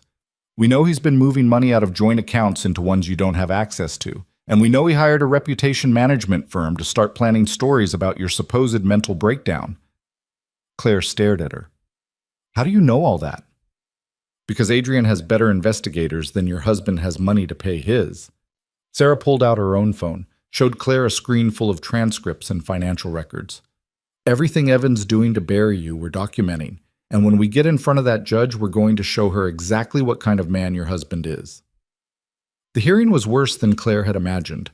Evan's lawyer was a man named Richard Cross, silver-haired and expensive, with the kind of voice that made everything he said sound reasonable, even when it was a blatant lie. Your Honor, my client is deeply concerned about his wife's mental state. Over the past several months, Mrs. Bennett has exhibited increasingly erratic behavior. She's made wild accusations against my client, spent money recklessly, and on the night in question, fled a public event in what can only be described as a psychotic episode. Claire sat next to Sarah, trying not to react, trying not to let them see how much this hurt. Judge Maria Castellano was a woman in her 60s with sharp eyes and an expression that suggested she'd heard every lie lawyers could tell and wasn't impressed by any of them. Mr. Cross, those are serious allegations. Do you have evidence? We do, Your Honor. Cross handed a folder to the clerk. Emails from Mrs. Bennett showing paranoid ideation, text messages that are frankly incomprehensible, and affidavits from multiple witnesses attesting to her unstable behavior. Sarah stood. Your Honor, if I may. Those emails were sent from Mrs. Bennett's account, but there's significant evidence they weren't written by her. My client's husband has had access to her passwords and devices throughout their marriage. We believe he fabricated this evidence to support a narrative that allows him to maintain financial control. That's a baseless accusation, Cross said smoothly. Is it? Sarah produced her own folder. Because we have transcripts of Mr. Bennett's communications with a firm that specializes in what they call reputation management, including several emails where Mr. Bennett specifically asks how to make his wife appear unstable to a family court judge. The courtroom went very quiet. Judge Castellano held out her hand. The clerk brought her Sarah's folder. She read through it in silence, her expression never changing. Mr. Cross, I'm going to need more than forged emails and bought testimony to convince me that Mrs. Bennett is anything other than a woman trying to leave a controlling marriage. Cross's smooth confidence cracked slightly. Your Honor, my client is the victim here. His wife abandoned him without warning, has been refusing all contact, and is being advised by attorneys with a known bias against men in divorce proceedings. Counselor, if you're about to suggest that I'm biased because I'm a woman, I'd reconsider that strategy. Judge Castellano's voice was dry. Now let's talk about the restraining order. Mrs. Voss, your petition claims Mr. Bennett poses a credible threat to your client's safety. Support that. Sarah stood again. Mr. Bennett has a documented history of controlling behavior. He monitors his wife's communications, controls her access to money, has isolated her from friends and family, and as of this morning, violated the temporary restraining order by confronting her in a courthouse conference room. But that was a conversation, Cross interjected, between husband and wife. That was witness intimidation, Sarah shot back, and we have security footage to prove it. Judge Castellano looked at Evan. Mr. Bennett, did you approach your wife this morning despite being served with a restraining order? Evan stood, all polished contrition. Your Honor, I wanted to talk to my wife, to try to resolve this without dragging it through court. I thought if we could just communicate. That's a yes. The judge made a note. Mr. Bennett, the restraining order is clear. You are to have no contact with your wife. No direct contact, no indirect contact, no contact through third parties. If you violate this order again, I will hold you in contempt. Do you understand? Yes, Your Honor. Good. She turned to Sarah. Mrs. Voss, I'm granting your petition for temporary support. Mr. Bennett will maintain all existing financial obligations and provide Mrs. Bennett with reasonable living expenses pending the outcome of these proceedings. I'm also granting exclusive use of the marital residence to Mrs. Bennett. Claire's breath caught. The house. She'd get the house. Except she didn't want it. Didn't want to set foot in that place ever again. Your Honor, she heard herself say, I don't want the house. Judge Castellano looked at her. Mrs. Bennett, it's your marital property. You're entitled to it. I understand, but I don't want it. I just want the divorce. Evan's lawyer looked like Christmas had come early. Your Honor, if Mrs. Bennett is willing to waive her claim to the residence— I didn't say she was waiving anything, Sarah interrupted. My client is stating a preference. The house can be sold and the proceeds divided, or Mr. Bennett can buy out her share. But she's not giving up her claim. The judge nodded. Noted. We'll address property division in the settlement negotiations. Is there anything else? Yes, Your Honor? Sarah's voice went cold. We'd like to address Mr. Bennett's recent financial transfers. In the past 10 days, he's moved approximately $4 million from joint accounts to offshore holdings my client can't access. Cross was on his feet. Those are legitimate business investments. They're an attempt to hide assets. Sarah handed over another folder. We're requesting the court freeze all of Mr. Bennett's accounts pending a full financial disclosure. The judge read through the new evidence. Her expression didn't change, but something in her posture did. She looked at Evan like she was reassessing everything she'd thought about this case. Mr. Bennett, did you move $4 million out of joint accounts in the past 10 days? Evan's jaw tightened. I made some investment decisions. That's a yes. Judge Castellano's voice was sharp. Mr. Cross, your client has 30 days to provide a complete accounting of all marital assets. If I find that he's hidden or transferred money to avoid equitable distribution, I will not be pleased. And Mr. Bennett, all accounts are frozen as of right now. You want to spend money, you get court approval first. Understood? Your Honor, that's— Understood? Evan's hands curled into fists on the table. Yes, Your Honor. Good. We're adjourned. I'll see you all back here in 30 days. The gavel came down. Claire sat frozen in her chair while the courtroom emptied around her. She'd won. Or at least, she'd won this round. The restraining order held, the accounts were frozen. Evan couldn't hide his money or intimidate her or make her disappear into the unstable wife narrative he'd been building. Claire, Sarah's hand on her shoulder. We need to go, before the press gets hold of you. They left through a back exit, avoiding the cameras.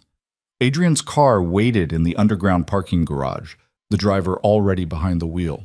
Claire slid into the back seat and felt the adrenaline crash hit her like a physical blow. Her hands shook, her whole body shook. Sarah got in beside her. You did good in there. I barely said anything. You stood up to him. That's what mattered. The car pulled out into traffic. He's going to escalate. Today was a loss for him. He's not used to losing. I know. I mean it, Claire. He's going to get worse before this is over. Claire leaned her head back against the seat and closed her eyes. Let him try. I'm not going back. The estate felt like sanctuary when they arrived. Claire went straight to her room, stripped off the conservative dress Sarah had insisted she wear to court, and stood under a shower hot enough to scald. She'd done it. Had stood in a courtroom across from Evan and hadn't broken. Hadn't backed down. Hadn't let him convince her she was crazy or irrational or making a mistake. But the cost of it sat heavy in her chest. The look on his face when the judge ruled against him. The cold fury in his eyes when he'd realized he couldn't control this. Sarah was right. He was going to escalate. Claire dried off and dressed in comfortable clothes, then made her way downstairs. She could hear voices in the kitchen. Lena's bright chatter, Adrian's lower rumble, the smell of something cooking. Normal. Like the past 6 hours in court had happened in a different universe. She found them exactly where she expected. Lena at the island doing homework, papers and pencils scattered everywhere. Adrian at the stove making what looked like stir-fry. Claire! Lena looked up, beaming. You're home. Papa's making dinner. It's Chinese night. So I see. Claire slid onto a stool. How was school? Good. We learned about fractions. They're weird. Lena went back to her math worksheet. Do you know about fractions? A little. Can you help me? Papa's helping, but he's cooking and he keeps forgetting where we were. I don't forget, Adrian protested. I'm just distracted by the fact that you don't show your work. But I did it in my head. Show your work anyway. Claire found herself smiling despite everything. She leaned over Lena's shoulder, looking at the worksheet. Okay, so what's confusing you? They worked through fractions while Adrian cooked, Lena's frustration gradually giving way to understanding. By the time dinner was ready, she'd finished the whole worksheet and was proud enough to demand Adrian put it on the refrigerator immediately. They ate at the island again. Chinese takeout on real plates. Lena told a long, involved story about a boy in her class who'd gotten in trouble for bringing a lizard to school. A live lizard? Claire asked. Yes, in his backpack, and it got out during reading time, and Mrs. Patterson screamed. Adrian shook his head. That kid's going to give his teachers heart attacks. He's just scientific, Lena said seriously. Like Papa. Papa knows about lizards. I know a little about a lot of things. Doesn't mean I bring them to school. After dinner, Lena went upstairs to read before bed. Adrian started cleaning up. Claire moved to help without thinking about it. You don't have to do that, Adrian said. I know. I want to. They worked in comfortable silence for a few minutes, loading the dishwasher, wiping down counters, domestic routines that felt strange and normal at the same time. Sarah called while you were upstairs, Adrian said finally. Told me about court. We won. This round. But Evan's not done. I know. Claire dried her hands on a towel. Sarah said the same thing. She's right. Adrian leaned against the counter, studying her. He's going to come at you harder now. Try to make you look incompetent or unstable or whatever narrative he thinks will stick. Let him. I'm done being afraid. I'm not saying you should be afraid. I'm saying you should be prepared. He crossed his arms. Evan's got resources, got connections, and he's motivated by the kind of rage that makes men do stupid, dangerous things. Are you trying to scare me? I'm trying to make sure you understand what you're up against. His voice was gentle but firm. This doesn't end until he either gives up or gets what he wants. And men like Evan don't give up. Then what do I do? You keep fighting. Keep letting Sarah handle the legal stuff. Keep staying here where he can't get to you. Adrian's expression hardened. And you trust me when I say I won't let him touch you. Claire believed him. That was the strange part. She barely knew this man, but she believed him absolutely when he said he'd keep her safe. Why do you care so much? She asked quietly. Adrian was quiet for a long moment. Because someone should have cared enough to keep Sophia safe. Should have seen the signs. Should have stopped her from going back to him. She went back? 3 times. And every time I thought she'd finally made it out. Finally gotten free. His jaw was tight. The 4th time, she didn't survive long enough for a 5th. Claire's chest ached. I'm sorry. Don't be. Just don't make the same mistake. He pushed off the counter. Lena's probably waiting for her story. You want to do the honors tonight? It was a subject change, a clear one, but Claire let it happen. Yeah, I'd like that. Lena was already in bed when Claire got upstairs, the Lost Princess book waiting on the nightstand. You came. Lena scooted over to make room. I was hoping you would. Claire sat on the edge of the bed and picked up the book. Ready? Wait. Lena looked up at her, suddenly serious. Are you still sad? A little, but I'm getting better. Good. Lena snuggled deeper under her blanket. Papa says sometimes the sad never goes all the way away, but it gets smaller. Is that happening for you? Yeah, sweetheart. It's getting smaller. Okay, Lena smiled. You can start now. Claire read until Lena's eyes drooped, until her breathing evened out and sleep took her under. She closed the book and sat for a moment, watching this little girl who'd lost her mother and somehow still had enough trust left to let a stranger into her bedtime routine. Adrian was waiting in the hallway again when she emerged. She asleep? Yeah. They stood in the quiet hallway. Somewhere a clock ticked. Outside, wind rattled the windows. Thank you, Adrian said, for being good to her. She makes it easy. She does. He ran a hand through his hair. Listen, I know this situation is weird. You living here, getting involved in my kid's life, if it's too much, it's not. Claire surprised herself by meaning it. Actually, it's the most normal I've felt in years. Adrian's expression softened. Yeah? Yeah. She smiled slightly. Turns out family dinners and bedtime stories are pretty good therapy. Better than a courtroom, anyway. Definitely better than a courtroom. They said goodnight, and Claire went back to her suite. But sleep didn't come easily. She lay in bed, staring at the ceiling, thinking about Evan's face in that conference room. The cold calculation in his eyes when he'd shown her the forged emails. He wasn't going to stop. Sarah was right. Adrian was right. This was just beginning. Her new phone buzzed on the nightstand. A text from an unknown number. You think you're safe. You're not. I know where you are. I know who's helping you. And when this is over, you're going to regret every choice you've made. Claire's blood went cold. She grabbed the phone, her hands shaking, and walked down the hallway to Adrian's study. Light still showed under the door. She knocked. Come in. Adrian was at his desk, working on something on his laptop. He looked up, and whatever he saw on her face made him stand immediately. What happened? Claire handed him the phone without speaking. Adrian read the text. His expression went flat and dangerous. When did this come in? Just now.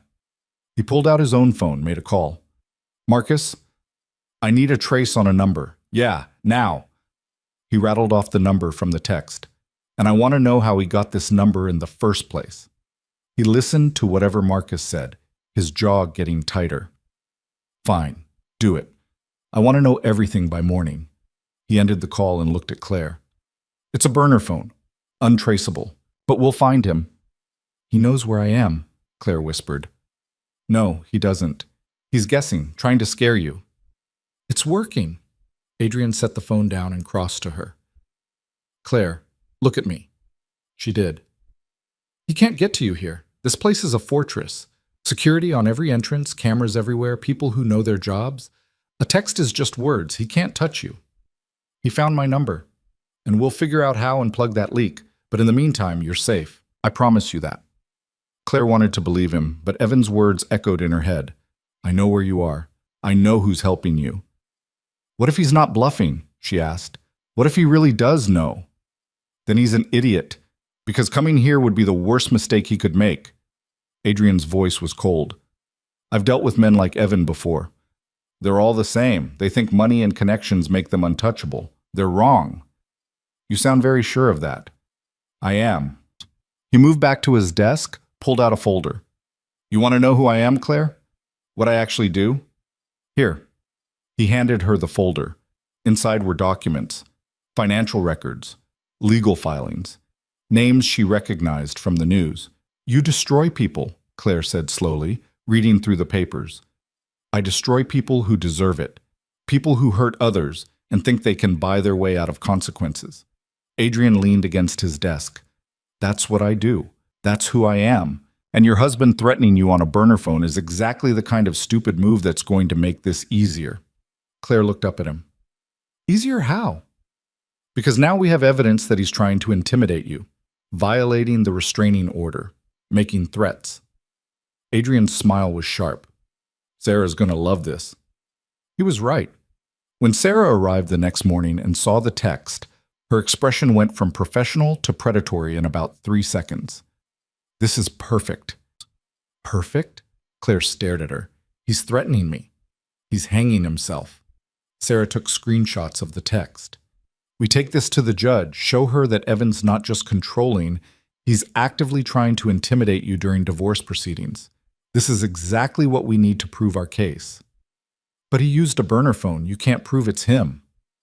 We don't have to prove it beyond reasonable doubt. We just have to show that the text came in the middle of contentious divorce proceedings, contained specific threats, and references information only your husband would have. Sarah's smile was sharp. A judge is going to draw the obvious conclusion. Over the next week, things escalated exactly like Sarah and Adrian had predicted. More texts from burner phones. Flowers delivered to the estate with unsigned cards. A private investigator caught on the property line with a telephoto lens. Each incident was documented, photographed, reported. Each one added to the mounting evidence that Evan Bennett was a man losing control. And then, on a Thursday afternoon 2 weeks after the court hearing, everything came to a head. Claire was in the garden with Lena, helping her plant bulbs that would bloom in the spring. The afternoon was cold but clear, the kind of late autumn day that felt like the world holding its breath before winter. These will be tulips, Lena said seriously, placing a bulb in the hole they'd dug. Red ones, they're Papa's favorite. How do you know that? Mama planted them every year. Papa says they remind him of her. Claire's chest tightened. That's a nice memory. Yeah, Lena patted dirt over the bulb. Do you think she can see us? From wherever she is? I think if she can, she's very proud of you. Lena smiled. I hope so. A shout from the house made them both look up. One of the security team was running across the lawn toward them. Inside, now! Claire grabbed Lena's hand and ran, her heart hammering. Behind her, she could hear cars, multiple vehicles coming up the drive fast. They made it to the house. Security pulled them inside and locked the doors. What's happening? Claire demanded. Breach at the front gate. 3 vehicles. They rammed through. Evan. It had to be Evan. Where's Adrian? On his way. Stay here. The security guard moved to the windows, speaking into his radio in clipped professional tones. Lena clung to Claire's hand, her eyes wide. Is someone trying to hurt us? No, baby. We're safe. I promise. Outside, the vehicle skidded to a stop in the circular drive. Men got out, 6 of them. Not Evan. Hired muscle. The kind of men who did violence for money. Claire's blood ran cold. They were here for her. Evan had sent them to take her. And she was trapped in a house with a 7-year-old girl and a security team that was outnumbered 2-1. The security guard's radio crackled. A voice came through, calm and controlled despite the chaos outside. All units, hold position. Do not engage unless they breach the house. Backup is 3 minutes out. 3 minutes. Claire's mind raced through the math. 6 men outside. 3 security guards inside that she knew of. Lena pressed against her side, trembling but silent. Take her upstairs, the guard said to Claire without taking his eyes off the windows. There's a safe room in Mr. Moretti's office, behind the bookshelf on the north wall. Go, now. Claire didn't argue. She scooped Lena up even though the girl was getting too big to carry and ran for the stairs. Behind her, she heard the front door rattle. Heard voices shouting, heard the guard speaking into his radio again, calling for immediate backup. Adrian's office was at the end of the hall. Claire burst through the door, slammed it behind her, and looked frantically at the bookshelves. North wall. Which way was north? The window. The window faced the gardens. That was south. So north was... She found it. A section of shelving that looked identical to the rest, but had a small keypad hidden behind a decorative box. Claire set Lena down and punched in the only number that made sense, Lena's birthday, which she'd heard Adrian mention a dozen times. The bookshelf clicked and swung inward, revealing a small room lined with monitors showing security feeds from every angle of the property. Inside, Claire said, pushing Lena gently through the door. What about Papa? He's coming, I promise. Claire hoped that was true. Hoped Adrian was actually on his way and not just something the guard had said to keep her calm. She pulled the bookshelf closed behind them. The door locked automatically with a heavy thunk that sounded final. The safe room was small but well equipped. Monitors showing the grounds, a phone mounted on the wall, bottles of water, a first aid kit. This wasn't something Adrian had built on a whim. This was planned, prepared for. How many times had he needed a room like this? On the monitors, Claire could see the 6 men spreading out around the house. They weren't trying to break in yet, just positioning themselves, blocking exits, surrounding the place like they had all the time in the world. Because they did. This was private property, miles from anything. Even if someone called the police, response time would be 20 minutes minimum.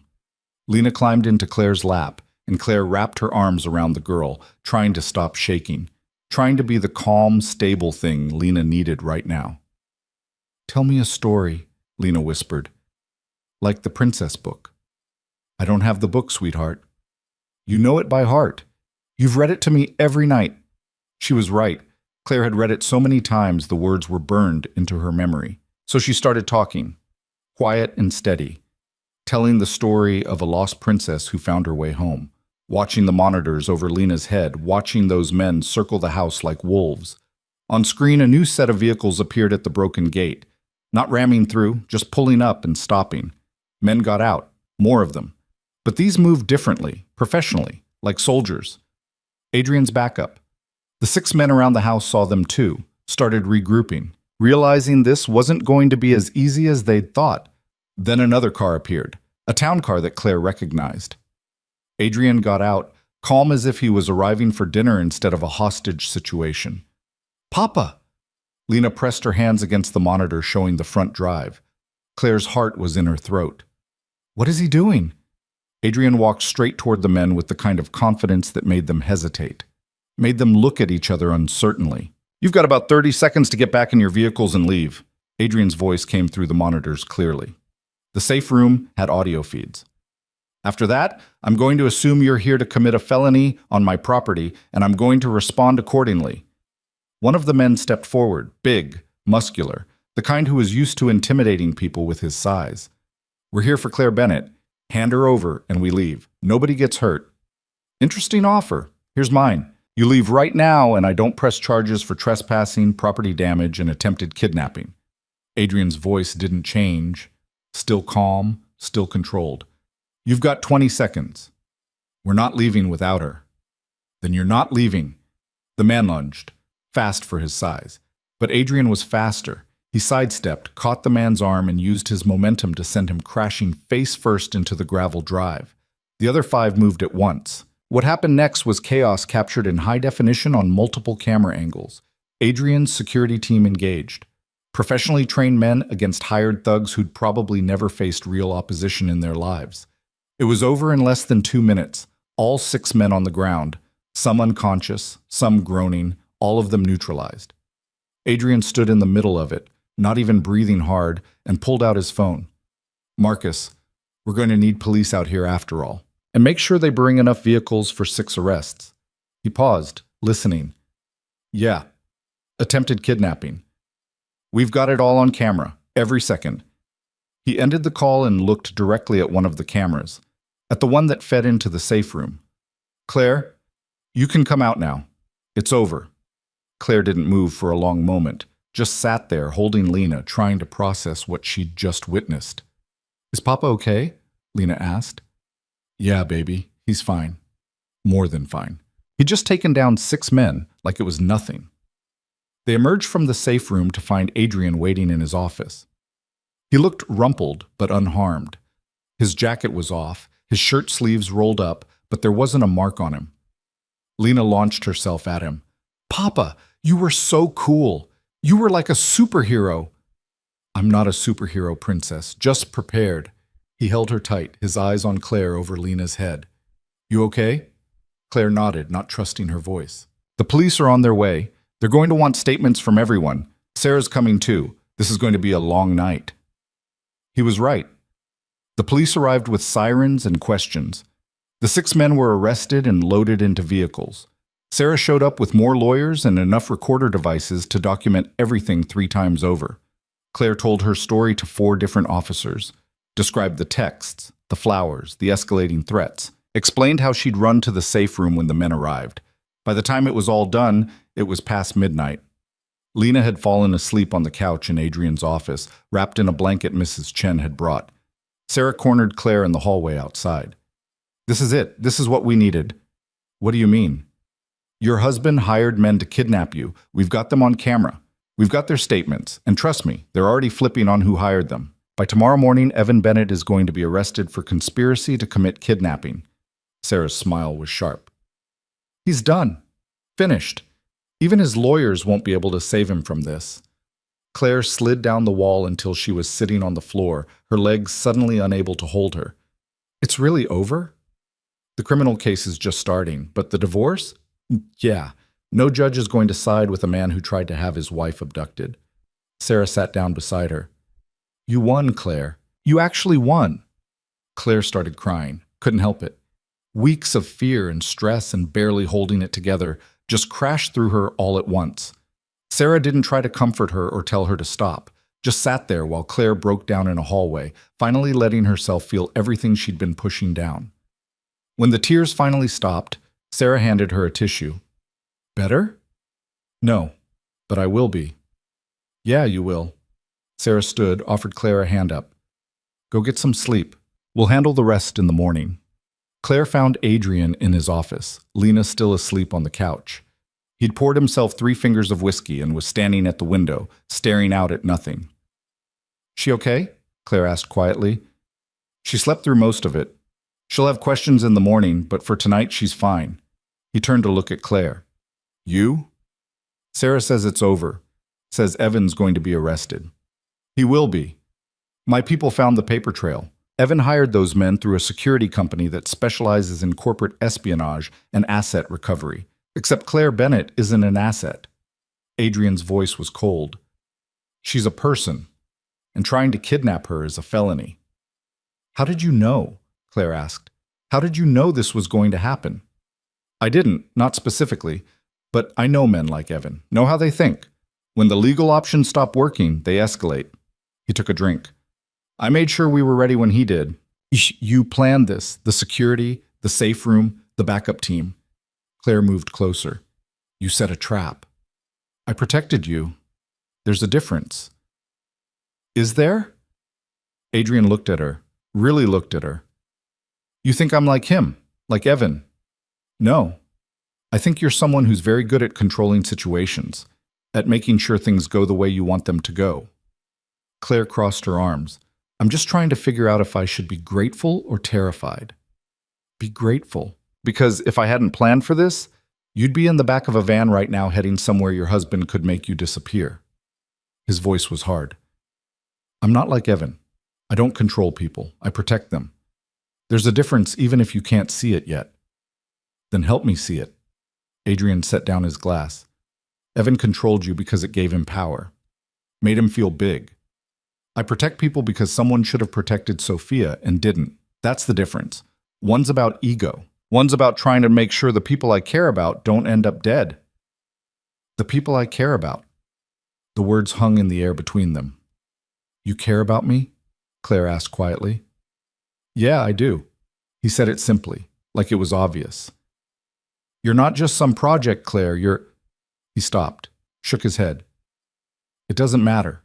What matters is that you're safe, that your husband's going to jail, that this is over. It does matter, Claire said. It matters to me. They stood in the quiet office, Lena sleeping peacefully on the couch, the house settling around them. Outside, police lights still flashed, but inside, everything felt still. I should let you sleep, Adrian said finally. Tomorrow's going to be another long day. He was right, but Claire didn't want to leave yet, didn't want to go back to her suite alone with her thoughts, and the adrenaline crash that was coming. Can I stay here, she asked. Just for a while. I don't want to be alone right now. Adrian gestured to the chair across from his desk. Stay as long as you want. They sat in comfortable silence, Adrian at his desk, pretending to work on his laptop, Claire in the chair, watching Lena sleep and trying to process the fact that it was actually over. Evan was going to be arrested. The divorce would go through. She'd be free. Free. The word felt foreign, like something she'd forgotten the shape of. What do I do now? Claire asked into the quiet. Adrian looked up. Whatever you want. That's the point of being free. I don't even know what that looks like anymore. You'll figure it out. His voice was gentle. You've got time. No rush, no pressure. Just possibilities. Claire wanted to believe him. Wanted to believe there was a life waiting for her beyond the divorce and the fear and the constant looking over her shoulder. But she'd been living in survival mode for so long that imagining anything else felt impossible. Dawn was breaking gray and cold when Claire finally went upstairs.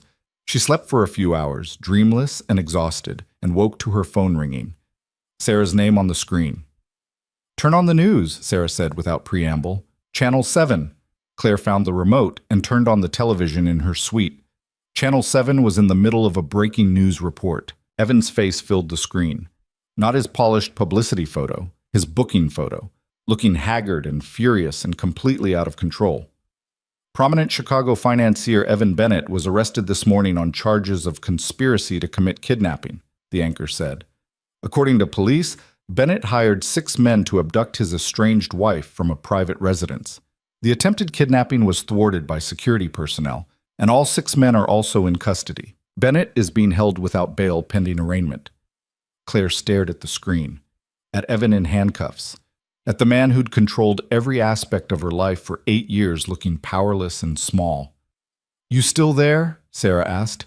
Yeah. His lawyers are already trying to spin this, claiming it was a misunderstanding, that he just wanted to talk to you and the security company overstepped. Sarah's voice was dry.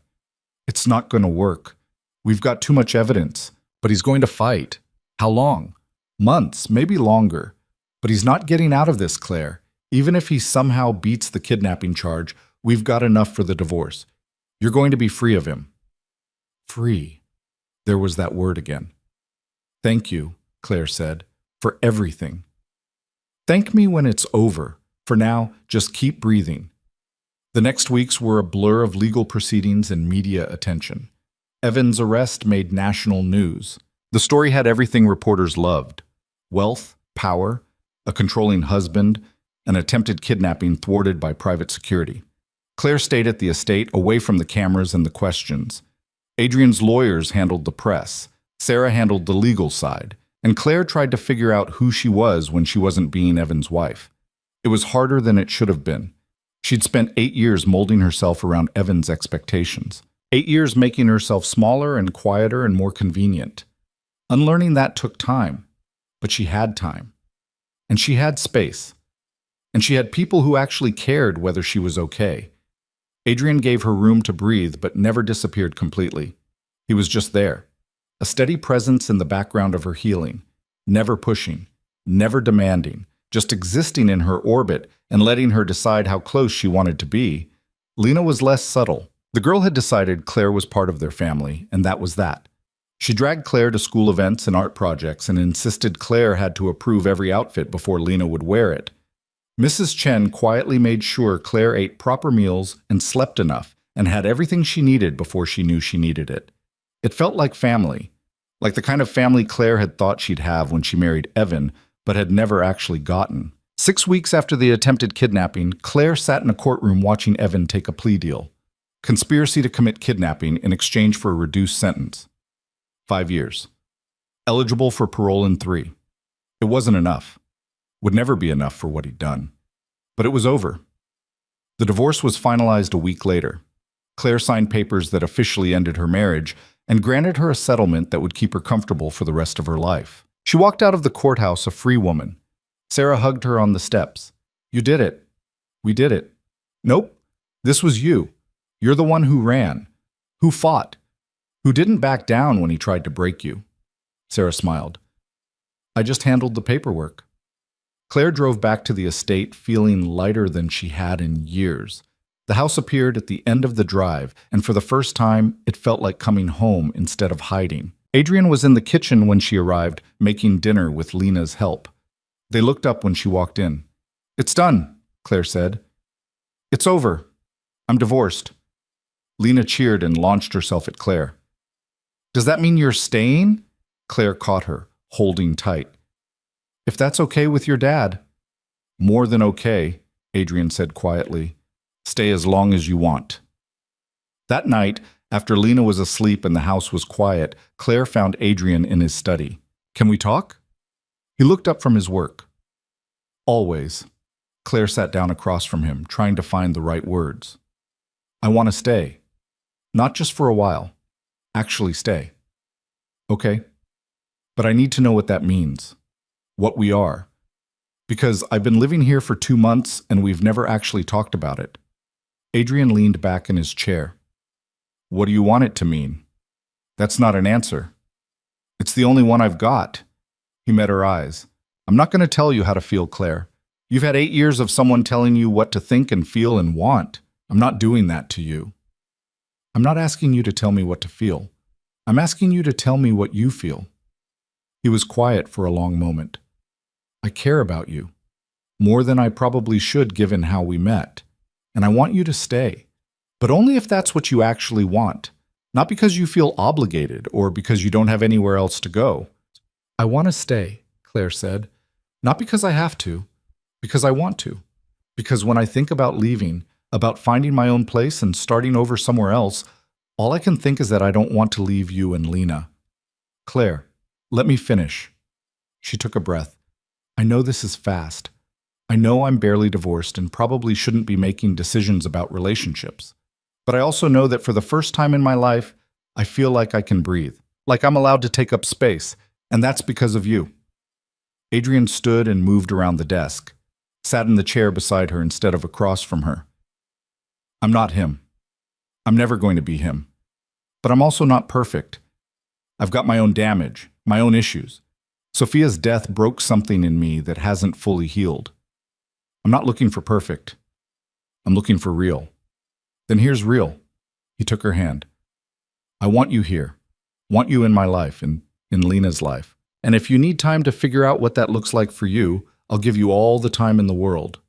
What if I don't need time? Claire asked. What if I already know? Then tell me. I want this. Want you. Want to be part of this family you and Lena have built. She squeezed his hand. I want to stay. Actually stay. Not as a guest, as someone who belongs here. Adrian's expression softened in a way she'd rarely seen. You already belong here. You have since the night I found you in that cafe. He kissed her, gentle at first, then deeper, like he'd been holding back for weeks and had finally been given permission to stop. When they pulled apart, Claire was smiling. So what now?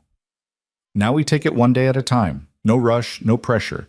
Just us figuring this out together. I can do that. They sat in the quiet study, hands linked, and Claire felt something settle in her chest, something that felt like peace. The next months were the best of Claire's life. She enrolled in classes at a local college, studying business administration because she wanted to understand money and power and control in a way that had nothing to do with being someone's wife. She helped Lena with homework and school projects, attended parent-teacher conferences with Adrian, and felt a fierce pride when Lena's teacher praised how much the girl had blossomed. She planted a garden in the spring with Lena's help, tulips and roses and flowers that would bloom year after year. And she fell in love with Adrian, really, truly, completely in love in a way that had nothing to do with convenience or control and everything to do with choosing each other every single day. They didn't rush, took their time, let the relationship develop naturally instead of forcing it into some predetermined shape. But 6 months after the divorce was finalized, Adrian asked her to marry him, not with a grand gesture or a public proposal, just the two of them in the garden, watching Lena chase fireflies in the twilight.